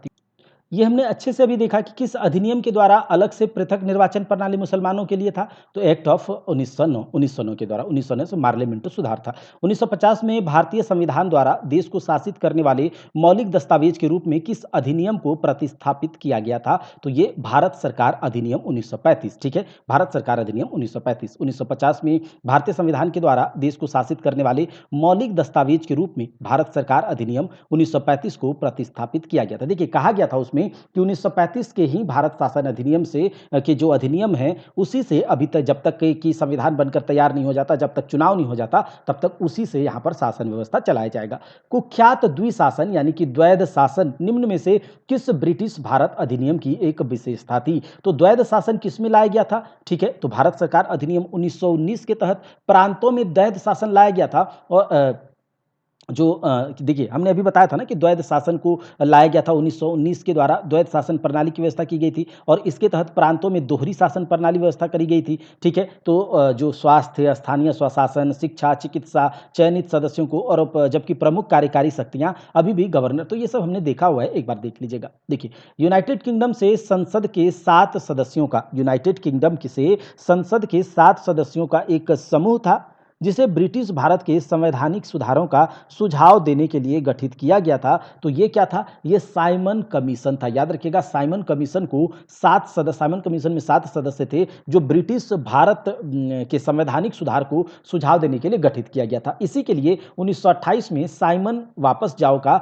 नारा लगा था, जिसमें कि लॉर्ड इरविन था उस समय, ठीक है, साइमन कमीशन के समय। तो वहां पर हमने देखा कि साइमन कमीशन 1928 में आया था, इसका विरोध हुआ था, सब कुछ हमने पीछे देखा हुआ है जब मॉडर्न हिस्ट्री पढ़ रहे थे, वहां पर गवर्नर जनरल को देख रहे थे, ठीक है। अब देखिए, संविधान सभा में सदस्यों की कुल संख्या 389 थी, जिसमें से 93 सदस्य देसी रियासतों के थे। हमने देखा ना अभी संविधान सभा को, 93 सदस्य देसी रियासतों से थे, ठीक है। अब देखिए, भारत के संविधान में किससे संस्थागत विवरणों और प्रक्रियाओं को लिया गया है? The constitution of India adopted many institutional details and procedures from the government of India act 1935। देखिए, भारत सरकार अधिनियम 1935 से संस्थागत विवरण प्रक्रियाओं को लिया गया है इसमें, ठीक है। भारतीय संविधान में भारत सरकार अधिनियम 1935 से कई संस्थागत विवरणों और प्रक्रियाओं को लिया गया है। भारत में ब्रिटिश शासन के अंतर्गत संघीय प्रणाली इस अधिनियम के अंतर्गत स्थापित की गई थी, और इस अधिनियम के द्वारा अखिल भारतीय संघ का, ये सब हमने देखा हुआ है, ठीक है, देख लीजिएगा।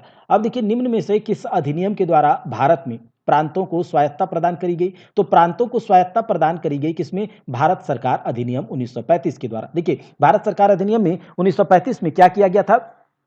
तो केंद्र में द्वैध शासन लगाया गया और प्रांतों में द्वैध शासन को समाप्त कर दिया गया और प्रांतों को स्वायत्तता प्रदान करी गई थी। ये हमने भी देखा था ना। चलिए, ये तो देख लिया। आगे देखिए, कहा जा रहा है कि भारत के संविधान में सबसे ऊपर अधिक प्रभाव निम्नलिखित में से किसका माना जाता है? तो भारतीय संविधान के ऊपर सबसे अधिक प्रभाव जो आपको देखने को मिलेगा वो भारत सरकार अधिनियम 1935 का मिलेगा, ठीक है।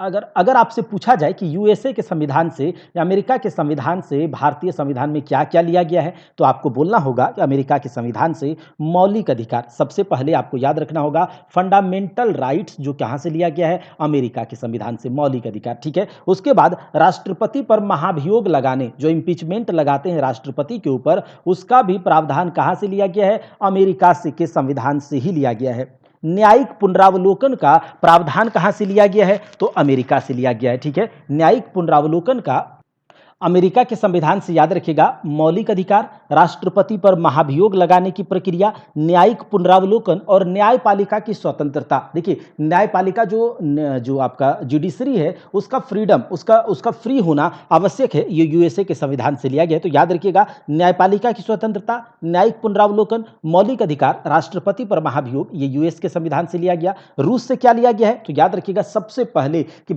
सोवियत रूस से लिया गया है आपका मौलिक कर्तव्य। जो मौलिक कर्तव्य है वो रूस से लिया गया है। और प्रस्तावना में जो न्याय का फंडा कॉन्सेप्ट है, प्रस्तावना में जस्टिस का जो कॉन्सेप्ट है वो आपके रूस से लिया गया है, प्रियम्बल में। अच्छा, ब्रिटिश संविधान से क्या क्या लिया गया है? तो ब्रिटिश संविधान तो हमारे ब्रिटिश संविधान का भी बहुत ये है। देखिए, ब्रिटिश संविधान में ये लिया गया है कि विधि का शासन, कानून का राज होगा। ये लिया गया है कहां से? ब्रिटिश संविधान से, कानून का राज। अच्छा, उसके बाद लिया गया है ब्रिटिश संविधान से एकल नागरिकता का जो प्रावधान है, एकल नागरिकता का प्रावधान, वो कहां से लिया गया है? ब्रिटिश संविधान से लिया गया है। उसके बाद संसदीय प्रणाली को कहां से लिया गया है? ब्रिटिश संविधान से। तो यूएस से क्या? मौलिक अधिकार, राष्ट्रपति पर महाभियोग, न्यायिक पुनरावलोकन और न्यायालय की स्वतंत्रता। सोवियत रूस का संविधान से मौलिक कर्तव्य, ये याद रखिएगा। और ब्रिटिश संविधान से एकल नागरिकता, संसदीय कार्यपालिका, संसदीय प्रणाली और उसके बाद विधि का शासन, ये लिया गया है। अच्छा, और भी आगे हम देखेंगे। देखिए, औपनिवेशिक भारत में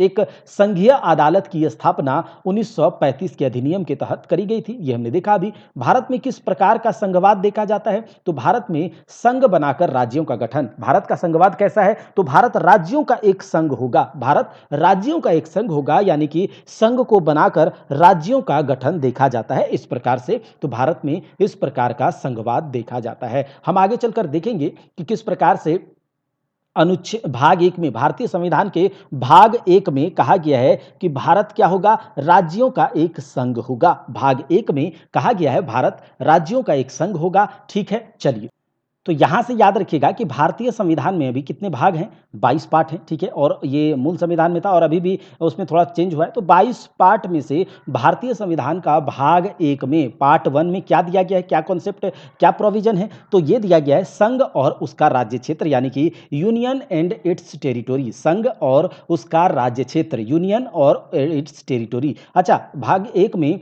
का अनुच्छेद से 4 तक दिया गया है। अगर आपको अनुच्छेद याद नहीं होता, आर्टिकल में कन्फ्यूजन होता है कि आर्टिकल कैसे याद करें, कौन से आर्टिकल में क्या है, कौन-कौन से इंपॉर्टेंट आर्टिकल्स है, तो उसके लिए एक बेस्ट वीडियो मेरे कहने पर आप इस वीडियो के डिस्क्रिप्शन में एक वीडियो डाला जाएगा, उसे आप देख लीजिएगा। आपको सारा का सारा अनुच्छेद, सारा का सारा आर्टिकल आपके मुँह पर याद हो जाएगा, ठीक है? और आप कमेंट करके ज़रूर बताइएगा, ठीक है? उसके बाद एक होता है कि संवैधानिक संशोधन, जो अमेंडमेंट पूछा जाता है, कॉन्स्टिट्यूशनल अमेंडमेंट, उसको भी, इसका भी एक वीडियो बनाया गया है, उसे भी देख लीजिएगा, आपका अमेंडमेंट खत्म हो जाएगा, ठीक है? तो भारतीय संविधान के भाग 1 के अनुच्छेद 1 से 4 तक में ये प्रावधान है कि संघ राज्यों का क्षेत्र होगा। अनुच्छेद 1 के तहत कहा गया है कि भारत क्या होगा? राज्यों का एक संघ होगा। भारत क्या होगा? राज्यों का एक संघ होगा। अनुच्छेद 2 में कहा गया है कि अगर अगर भारतवर्ष में कोई अन्य राज्य, कोई नए राज्य बाहर से, भारत के बाहर के कोई राज्य भारत में मिलना चाहेगा,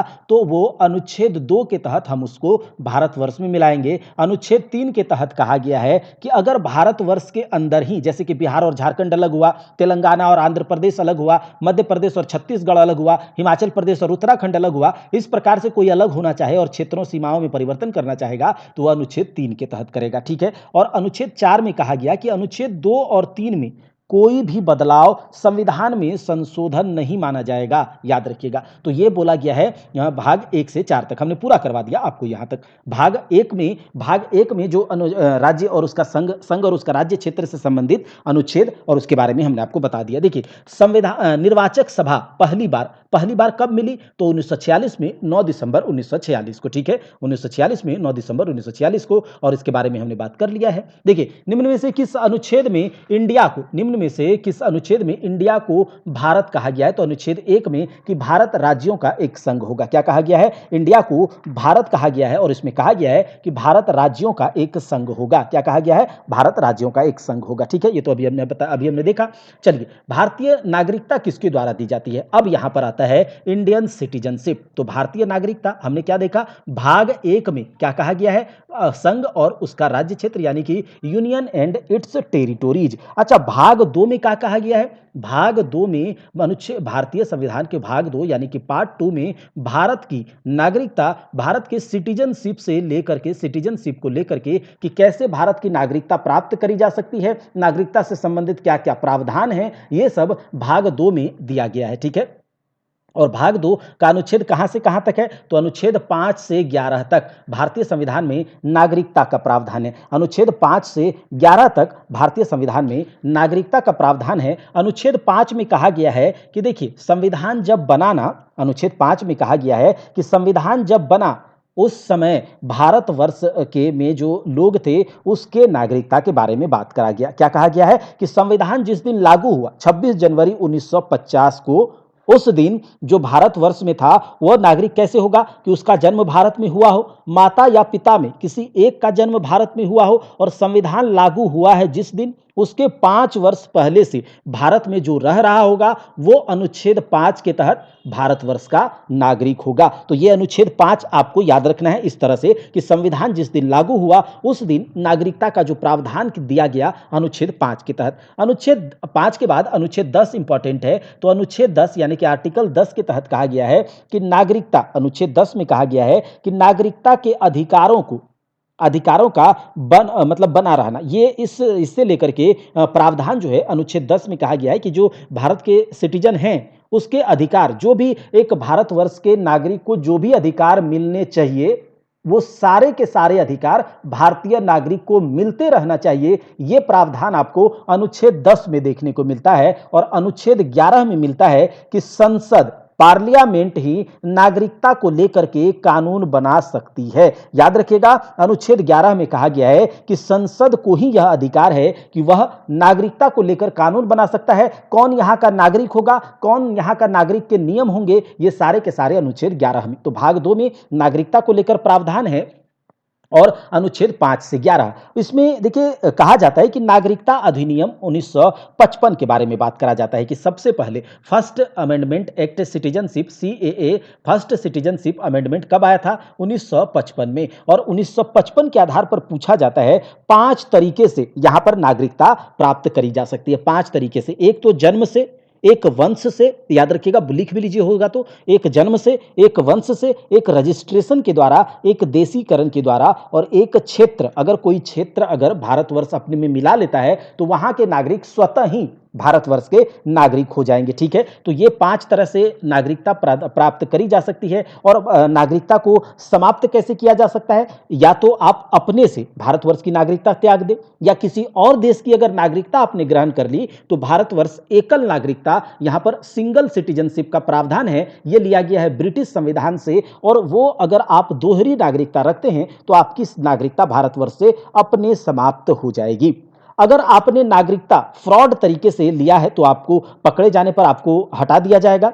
यदि आपने संविधान के प्रति डिसरेस्पेक्ट किया तो भी आपकी नागरिकता जा सकती है। और 7 साल से अधिक अगर आप भारत देश से बाहर रह रहे हैं तो भी आपकी नागरिकता छीनी जा सकती है। तो ये हमने देखा है। और एक अभी जो 19 में आया है 2019 में नागरिकता संशोधन अधिनियम, उसको भी आप पढ़ लीजिएगा। भारत के संविधान का गठन किसके द्वारा किया गया, तो कॉन्स्टिट्यूशन असेंबली संविधान सभा के द्वारा। ठीक है, चलिए कहा जा रहा है कि भारत का मूल संविधान कहां प्रकाशित किया गया था, तो भारत का मूल संविधान जो है ये देहरादून में, याद रखिएगा भारत का मूल संविधान कहां प्रकाशित किया गया था, देहरादून में। भारत का मूल संविधान देहरादून से प्रकाशित हुआ था। संविधान की मूल प्रति, जो संविधान का जो मेन कॉपी था, तो वो प्रेम बिहारी नारायण रायजादा के द्वारा अपने हाथ से इटैलिक रूप में लिखी गई है। याद रखिएगा भारतीय संविधान का जो मूल प्रति है, जो मेन कॉपी है, उसको प्रेम बिहारी नारायण रायजादा के द्वारा अपने हाथ से इटैलिक रूप में लिखी गई है। इसके प्रत्येक पेज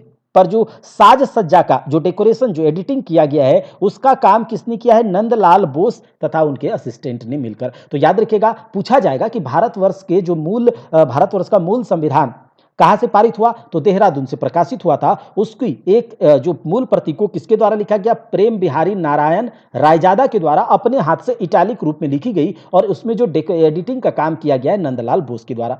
संविधान सभा ने भारत के संविधान को कब अंगीकृत किया, संविधान सभा ने भारत के संविधान को अंगीकृत किया 26 नवंबर 1949 को। ठीक है, पूर्ण रूप से 26 जनवरी 1950 को, और अंगीकृत किया था 26 नवंबर 1949 को। ठीक है, भारतीय संविधान को हाथों से लिखने वाला व्यक्ति कौन था, तो प्रेम बिहारी नारायण रायजादा, याद रखिएगा। ठीक है, उसके बाद प्रेम बिहारी नारायण रायजादा, ये तो हमने देख लिया। अब आगे देखते हैं, भारतीय संविधान ने भारत को निम्नलिखित में से क्या छोड़कर, भारतीय संविधान ने भारत को निम्नलिखित में से क्या को छोड़कर बाकी सभी होना घोषित किया है। देखिए भारतीय संविधान की जब आप विशेषता पढ़ेंगे ना तो उसमें आपको मिलेगा कि भारतीय संविधान प्रजातांत्रिक गणराज्य है। भारतीय संविधान जो संविधान की विशेषता है वो प्रजातांत्रिक गणराज्य का है, समाजवादी, धर्मनिरपेक्ष। लेकिन ये जो साम्यवादी है, जो ये साम्यवादी भारतीय संविधान नहीं बताता है अपने भारतीय संविधान मतलब भारत को। ठीक है, साम्यवादी नहीं बताता। तो याद रखिएगा प्रजातांत्रिक गणराज्य, धर्मनिरपेक्षता, समाजवादी, ये सभी के सभी आपको देखने को मिलेंगे। कहता है ना कि भारतीय प्रस्तावना में लिखा भी गया है,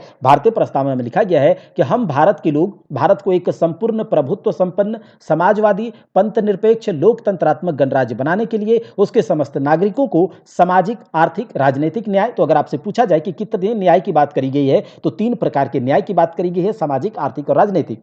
उसके बाद स्वतंत्रता की बात करी गई है, विचार अभिव्यक्ति विश्वास धर्म और उपासना की स्वतंत्रता। उसके बाद समानता की बात करी गई है, प्रतिष्ठा और अवसर की समता प्राप्त कराने के लिए तथा उन सब में व्यक्ति की गरिमा तथा राष्ट्र की एकता और अखंडता सुनिश्चित करने के लिए बंधुता बढ़ाने के लिए दृढ़ संकल्प होकर अपनी इस संविधान सभा में आज तारीख 26 नवंबर 1949 ईस्वी को एतद द्वारा इस संविधान को अंगीकृत, अधिनियमित और आत्मार्पित करते हैं। ये भारतीय संविधान की प्रस्तावना की बात है, याद रखिएगा। हमारे संविधान के अनुसार भारत क्या है, एक धर्मनिरपेक्ष राष्ट्र है। और ये धर्मनिरपेक्षता को याद रखिएगा संवैधानिक संशोधन 1976 42वें संविधान संशोधन 1976 के द्वारा ऐड किया गया। याद कीजिएगा पहले से ये धर्मनिरपेक्ष नहीं था, इस वर्ड को ऐड किया गया बाद में। ठीक है, चलिए कहा जा रहा है कि किसमें नियमों और सिद्धांतों का एक समुच्चय पेश करने में मदद करता है, जिस पर देश के सभी लोग उस तरीके के आधार पर रूप से सहमत हो सकते हैं जिसमें वे चाहते हैं कि देश को शासित किया जाए। तो हम तो आगे ही बोले थे ना कि संविधान क्या होता है, संविधान है ये। चलिए, किसी देश के राज्य तंत्र को उसके या फिर उसकी किसके अनुसार डिजाइन किया जाता है, राज्य तंत्र को किसके अनुसार डिजाइन किया जाता है, और राज्य तंत्र में कोई भी बदलाव तभी संभव है जब कोई संशोधन किया जाए। तो ये संविधान में किसी देश के राज्य तंत्र को उसके या फिर उसकी संविधान के अनुसार डिजाइन किया जाता है। ठीक है, और ये तो हमने देखा हुआ है। भारतीय संविधान की प्रस्तावना में किस प्रकार के न्याय की बात कही गई है, तो सामाजिक, आर्थिक और राजनीतिक। ठीक है, भारतीय संविधान की प्रस्तावना में किस तरह के न्याय की बात करी गई है, तो सामाजिक, आर्थिक और राजनीतिक, लेकिन लोकतांत्रिक न्याय की बात नहीं करी गई है। ठीक है, लोकतांत्रिक, तो यहां पर क्या करा गया है कि भारतीय संविधान को संपूर्ण प्रभुत्व संपन्न, समाजवादी, पंथ निरपेक्ष, लोकतंत्रात्मक गणराज्य है, याद रखिएगा। न्याय की बात करिए सामाजिक, आर्थिक और राजनीतिक। ठीक है, चलिए, निम्न में से कौन सा शब्द भारत के संविधान की प्रस्तावना में उल्लेखित नहीं है? भारत के संविधान की प्रस्तावना में समतावाद नहीं है, बल्कि समानता, समता, भाईचारा, संप्रभुता, ये सब है। ठीक है, चलिए, अब देखिए, भारत का संविधान दिवस किस दिन आता है? 26 नवंबर को आता है, क्योंकि 26 नवंबर 1949 को भारत का संविधान बनकर तैयार हो गया था। ये सब हमने अच्छे से देख लिया है।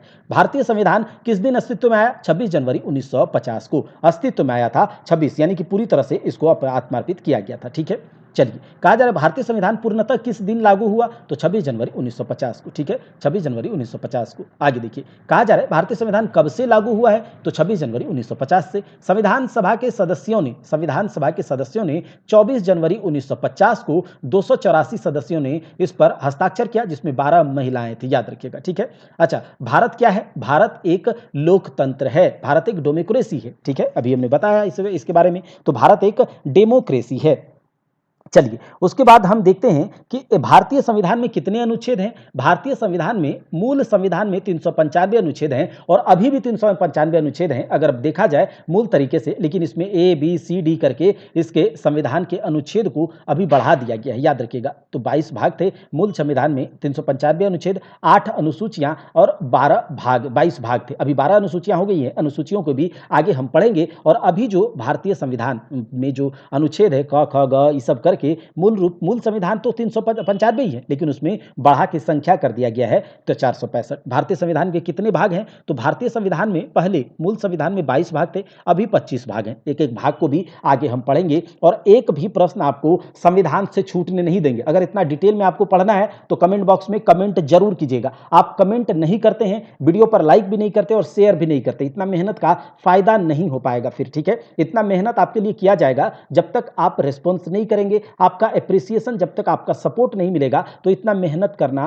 बहुत ही मुश्किल हो जाता है। तो आप जरूर अपना कर्तव्य निभाइएगा। चलिए, संविधान सभा के पहले अस्थायी अध्यक्ष कौन थे? तो संविधान सभा 9 दिसंबर 1946 को पहली बैठक में संविधान सभा का अस्थायी अध्यक्ष किन्हें बनाया गया था? तो सच्चिदानंद सिन्हा को बनाया गया था, जो कि सबसे बुजुर्ग व्यक्ति थे। ठीक है, चलिए, 11 दिसंबर 1946 की बात करें, सच्चिदानंद सिन्हा के स्थान पर भारत की संविधान सभा का अध्यक्ष कौन बना? तो ये तो हमने जानते हैं, डॉक्टर राजेंद्र प्रसाद। संविधान सभा की पहली बैठक कब हुई? 9 दिसंबर 1946 को हुई थी। ठीक है, संविधान सभा का अध्यक्ष निम्न में कौन है? तो डॉक्टर राजेंद्र प्रसाद है। समितियों के बारे में भी हम बात कर लिए। हमारे राष्ट्रीय ध्वज में स्थित चक्र किस बात का प्रतिनिधित्व करता है? देखिए, राष्ट्रीय ध्वज तिरंगे में, सबसे पहले हम तिरंगे की बात कर लेते हैं। ठीक है, तो हम थोड़ा सा भारतीय झंडे पर बात कर लेते हैं कि 22 जुलाई 1947, कब? 22 जुलाई 1947 को राष्ट्रध्वज, भारतीय राष्ट्रध्वज को अपनाया गया था। ठीक है, और भारत का पहला झंडा अगर आपसे पूछा जाए तो किसने फहराया था? तो जर्मनी के स्टुअर्टगार्ड में 1907 में मैडम भीकाजी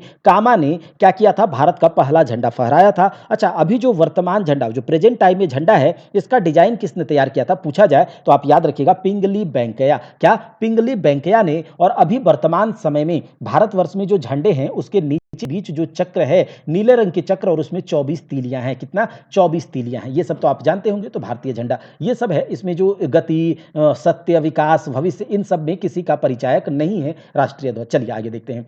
भारत के राष्ट्रीय ध्वज में स्थित अशोक चक्र 24 तीलियों वाला एक चक्र है, 24 तीलियां। हमारा राष्ट्रगान जनगण मन किस भाषा से अपनाया गया है? तो ये अपनाया गया था बांग्ला से। राष्ट्रगान जनगण मन बांग्ला भाषा से अपनाया गया है। राष्ट्रगान के रचयिता गुरुदेव रविंद्रनाथ टैगोर हैं। राष्ट्रगान की गायन अवधि लगभग लगभग 52 सेकेंड है। भारत का राष्ट्रीय फूल क्या है? भारत का राष्ट्रीय फूल है कमल। याद रखिएगा, भारत का राष्ट्रीय फूल क्या है? कमल है। ठीक है, चलिए आगे देखते हैं।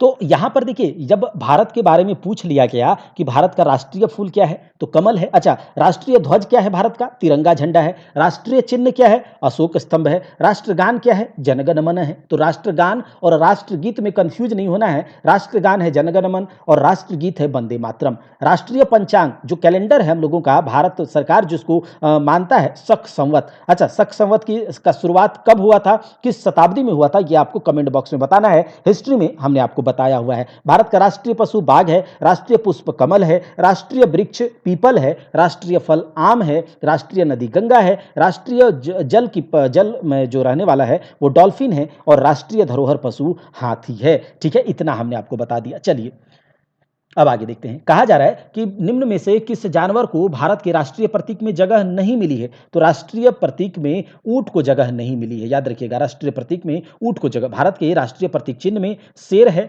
घोड़ा है, सांड, हाथी की प्रतिकृतियां हैं। आप देखिएगा, भारत का राष्ट्रीय धरोहर पशु कौन है? तो भारत का राष्ट्रीय धरोहर पशु अभी हमने आपको बताया हाथी है भाई साहब, हाथी है। अच्छा, भारत का जो राष्ट्रीय पशु है वो बाघ है और राष्ट्रीय धरोहर पशु हाथी है। ठीक है, याद रखिएगा।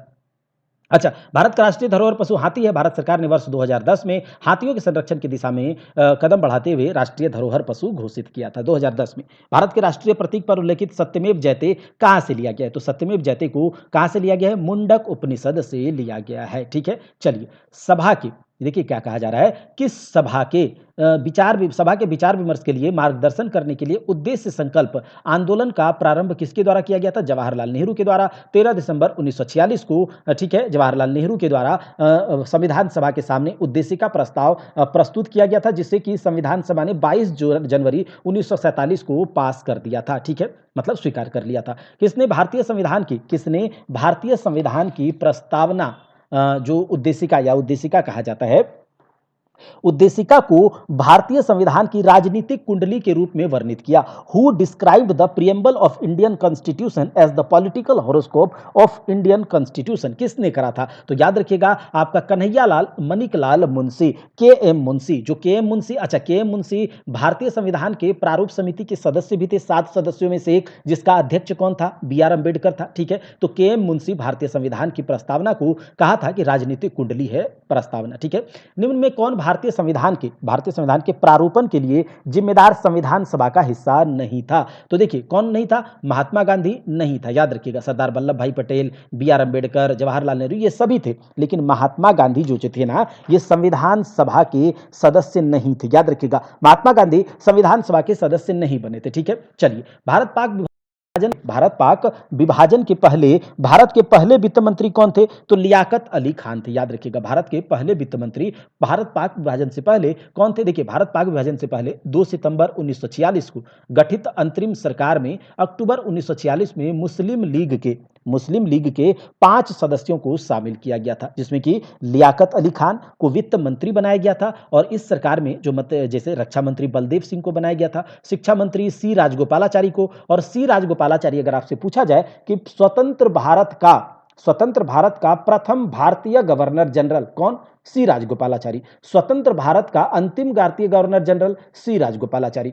स्वतंत्र भारत का प्रथम गवर्नर जनरल तो लॉर्ड माउंटबेटन। कंफ्यूज करता है ये सब, याद रखिएगा। ठीक है, और लेबर मिनिस्टर ये जगजीवन राम था। कौन? जगजीवन राम। देखिए, भारतीय संविधान में स्वतंत्रता, समानता और भाईचारे कुछ तर्क स्वतंत्रता, समानता, भाईचारे जैसे कुछ तर्क जो है किसी अन्य संविधान से लिए गए हैं। और यह संविधान है आपका फ्रांस के संविधान से बंधुता, स्वतंत्रता, समानता, भाईचारा, बंधुता, ये सब लिया गया है। ठीक है, चलिए देखिए, कहा जा रहा है भारतीय संविधान के निर्माताओं ने, हमने आपको क्या क्या बताया था, कौन कौन से देश के? हमने अमेरिका से क्या क्या लिया गया है बता दिया, हमने ब्रिटिश संविधान से क्या क्या लिया गया है ये बता दिया, हमने रसिया से क्या क्या लिया है ये आपको बता दिया। अब सुनिए, आयरलैंड से हमने लिया था नीति निर्देशक तत्व। और राष्ट्रपति का जो निर्वाचन होता है ना, राष्ट्रपति का जो चुनाव होता है, उसकी प्रणाली, उसका जो सिस्टम है, उसका जो पैटर्न है, वो कहां से लिया गया है? आयरलैंड से। तो आयरलैंड से क्या लिया गया? एक तो डीपीएसपी, राज्य के नीति निर्देशक तत्व, ये हम आगे पढ़ेंगे। और उसके बाद बाद राष्ट्रपति का निर्वाचन प्रणाली। चलिए एक और बता दिया, याद रखिएगा।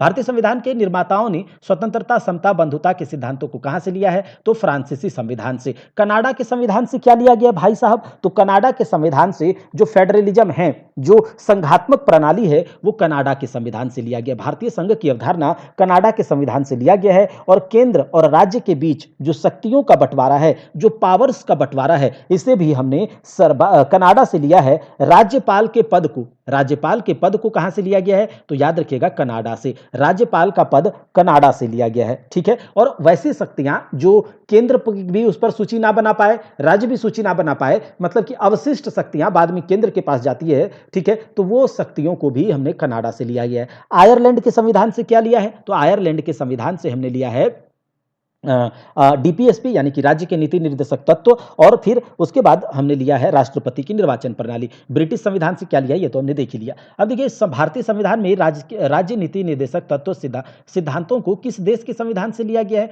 तो आयरिश संविधान से लिया गया है, ठीक है, आयरिश संविधान से। अमेरिका से क्या लिया गया? ऑस्ट्रेलिया। अच्छा, अब ऑस्ट्रेलिया, तो ऑस्ट्रेलिया से हमने क्या लिया है? समवर्ती सूची, कॉन्करेंट लिस्ट को हमने ऑस्ट्रेलिया से लिया है। और जो संयुक्त बैठक बुलाया जाता है ना लोकसभा राज्यसभा की, तो उसे भी हमने ऑस्ट्रेलियाई संविधान से लिया है। ऑस्ट्रेलिया से हमने क्या लिया? समवर्ती सूची, कॉन्करेंट लिस्ट को लिया है, याद रखिएगा, ये इंपॉर्टेंट है, ये पूछा जाता है। चलिए, भारतीय संविधान में अपनाया गया प्रावधान और उस देश के संविधान जिससे वह लिया गया है का कौन सा युग्म सही है? सुमेलित नहीं है। देखिए, बंधुत्व का सिद्धांत कनाडा से लिया गया है क्या? बंधुत्व का संविधान कनाडा से नहीं बल्कि फ्रांस के संविधान से लिया गया है, ये हमने अभी देखा था, ठीक है। अच्छा, राज्य का नीति निर्देशक सिद्धांत जो आयरिश संविधान से बिल्कुल सही है। मौलिक अधिकारों का चार्टर, मौलिक अधिकार तो यूएस से लिया गया है। और कानून के शासन का विचार, मतलब विधि के समक्ष समानता, क्या बोलता है, idea of rule of law, ये लिया गया ब्रिटिश संविधान से, ये हमने आपको बताया था, ठीक है। चलिए अब आगे देख लेते हैं। कहा जा रहा है भारतीय संविधान में संशोधन का प्रस्ताव, ये कहां से लिया गया है? तो ये दक्षिण अफ्रीका से लिया गया है। जो भारतीय संविधान में हम अमेंडमेंट करते हैं, संशोधन करते हैं, वो दक्षिण अफ्रीकी संविधान से लिया गया है। तो बस यही याद रखिएगा, ठीक है। चलिए, निम्न में से क्या भारत के संविधान की विशेषता नहीं है? तो भारत के संविधान की विशेषता एकात्मक, भारतीय संविधान एकात्मक क्या बोलते हैं, शैली का नहीं है, ठीक है, याद रखिएगा। भारत की संविधान की विशेषता संघात्मक है, मूलभूत अधिकार यहाँ है ही, सत्य का विभाजन भी है, जो कि शक्तियों का विभाजन है ना, राज्य और केंद्र के बीच, ठीक है, जो कनाडा के संविधान से लिया गया है, तो ये भी है, ठीक है। तो याद रखिएगा, भारतीय संविधान की विशेषताओं में एकात्मक प्रणाली नहीं है, ठीक है। भारतीय संविधान में न्यायिक पुनरावलोकन की शक्ति और न्यायपालिका की स्वतंत्रता कहां से लिया गया? अभी हमने आपको बताया था, अमेरिका से लिया गया है, ठीक है। भारतीय संविधान में मौलिक अधिकार किस देश के संविधान से? यूएस के संविधान से लिया गया है, ठीक है। चलिए, लगभग हमने सारे सवाल को जो कि यहां से हो सकते थे वो हमने देख लिए हैं, ठीक है। चलिए अब देखते हैं आगे। यहां पर कहा जा रहा है कि भारतीय संविधान में मौलिक अधिकारों की विशेषताएं, मौलिक अधिकार जो है कहां से लिया गया है? तो ये लिया गया है यूनाइटेड स्टेट ऑफ अमेरिका से। किस निम्न में से किस अनुच्छेद में पाकिस्तान से भारत आए लोगों के लिए नागरिकता का अधिकार का उल्लेख है? तो अनुच्छेद 6 में। देखिए, अनुच्छेद 5 में क्या था कि जब जिस समय भारतीय संविधान लागू हुआ, उस समय भारतवर्ष में नागरिकता को लेकर के जो प्रावधान किए गए थे, ठीक है, ये हमने नागरिकता के बारे में देखा था। उसके बाद अनुच्छेद 6 या आर्टिकल 6 में कहा गया है कि वैसा व्यक्ति जो पाकिस्तान से भारत आया हो और उसका माता पिता कोई भी दादा दादी जिस समय भारत डिवाइड नहीं हुआ था वो उस समय रहा हो, तो वो भारत का नागरिक बन सकता है। तो भारत से, मतलब पाकिस्तान से भारत आने वाले व्यक्ति की नागरिकता के बारे में अनुच्छेद 6 में दिया गया है। उसके बाद वैसा व्यक्ति जो कि भारत से पाकिस्तान चला गया हो, उसको लेकर के नागरिकता के लेकर प्रावधान अनुच्छेद 7 में दिया गया है, ठीक है, याद रखिएगा। भारत के संविधान द्वारा किस प्रकार की नागरिकता प्रदान करी जाती है? तो एकल नागरिकता प्रदान करी जाती है, जो ब्रिटिश संविधान से लिया गया है, ठीक है, अब देखिए, भारतीय संविधान का नागरिकत्व पर धारा संविधान से प्रेरित है। कहता है कि भारतीय संविधान, एक मिनट इसे देख लेते हैं, भारतीय संविधान का नागरिकत्व पर धारा किस देश के संविधान से प्रेरित है? तो ये यूनाइटेड किंगडम। एकल नागरिकता कहां से लिया गया? यूनाइटेड किंगडम से लिया गया है, कोई दिक्कत नहीं है, ठीक है। अच्छा, कहा जा रहा है कि भारतीय नागरिकता को प्राप्त करने का तरीका, भारतीय नागरिकता को प्राप्त करने का तरीका यहां कहा है, मिलाने के लिए कहा जा रहा है, ठीक है, मिलाने के लिए कहा जा रहा है। तो चलिए, भारतीय नागरिकता को प्राप्त करने का तरीका इसमें क्या है? तो भारतीय नागरिकता को 5 तरीके से हमने बताया था कि प्राप्त किया जा सकता है। एक एक तो आपका जन्म से जन्म से रह रहा हो, उसके बाद वंश के आधार पर पंजीकरण के द्वारा, रजिस्ट्रेशन के द्वारा, तो यहाँ पर देखिए पंजीकरण है, ठीक है? तो पंजीकरण के द्वारा। उसके बाद देखिए भारतीय नागरिकता को अंत करने का तरीका भी हमने आपको बताया था, तो वो वंचित करने से हो सकता है कि आपको वंचित कर दिया जाए नागरिकता से, आपने कुछ गड़बड़ी करा हो। मूल अधिकार विधि के तहत तथा विधियों का संरक्षण कानून का ये मूल अधिकार के तहत, तो ये आप देख लीजिएगा, ठीक है? चलिए, भारतीय संसद ने किस वर्ष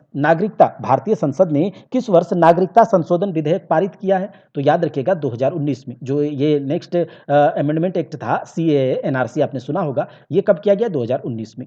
निम्न में से किस देश में संवैधानिक शक्तियों का वितरण केंद्र और राज्य दोनों के बीच किया गया है? तो ये किया गया है भारत में, ठीक है? और कहाँ से लिया गया इसका बाद? कनाडा से लिया गया, ठीक है? अब आगे देख लेते हैं।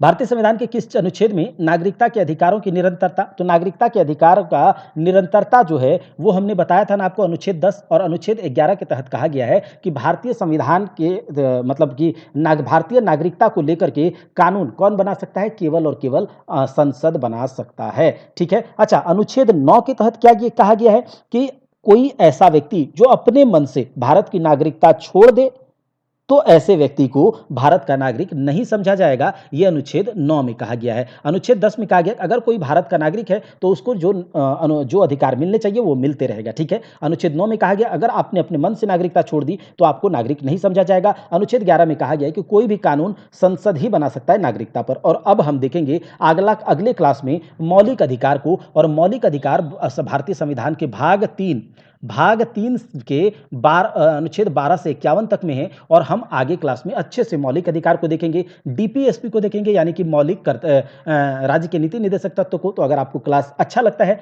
एक्सप्लेनेशन अच्छा लगता है, तो इसे फैलाइए, ज़्यादा से ज़्यादा दोस्तों में फैलाइए, ठीक है? क्योंकि जब हमें लगेगा कि नहीं, आप जो हमारे मेहनत को एप्रिशिएट कर रहे हैं, सपोर्ट करना चाहते हैं, सपोर्ट कर रहे हैं, तो फिर हमें भी थोड़ा-सा मोटिवेशन मिलेगा इतना मेहनत करने को। तो इसीलिए आपसे एक रिक्वेस्ट है या गुज़ारिश कहें कि इसको जितना ज़्यादा से ज़्यादा हो सके फैलाइए। अपने जो मेंटर है, अपने ट्यूटर, एजुकेटर को थोड़ा-सा मोटिवेट कीजिए, वीडियो को लाइक कीजिए, ज़्यादा से ज़्यादा दोस्तों तक शेयर कीजिए, और सब्सक्राइब करना बिल्कुल नहीं भूलिएगा। अगर आप चैनल पर नए हैं और सब्सक्राइब अभी तक नहीं करा होगा तो याद रखिएगा। ठीक है, मिलते हैं अगले क्लास में।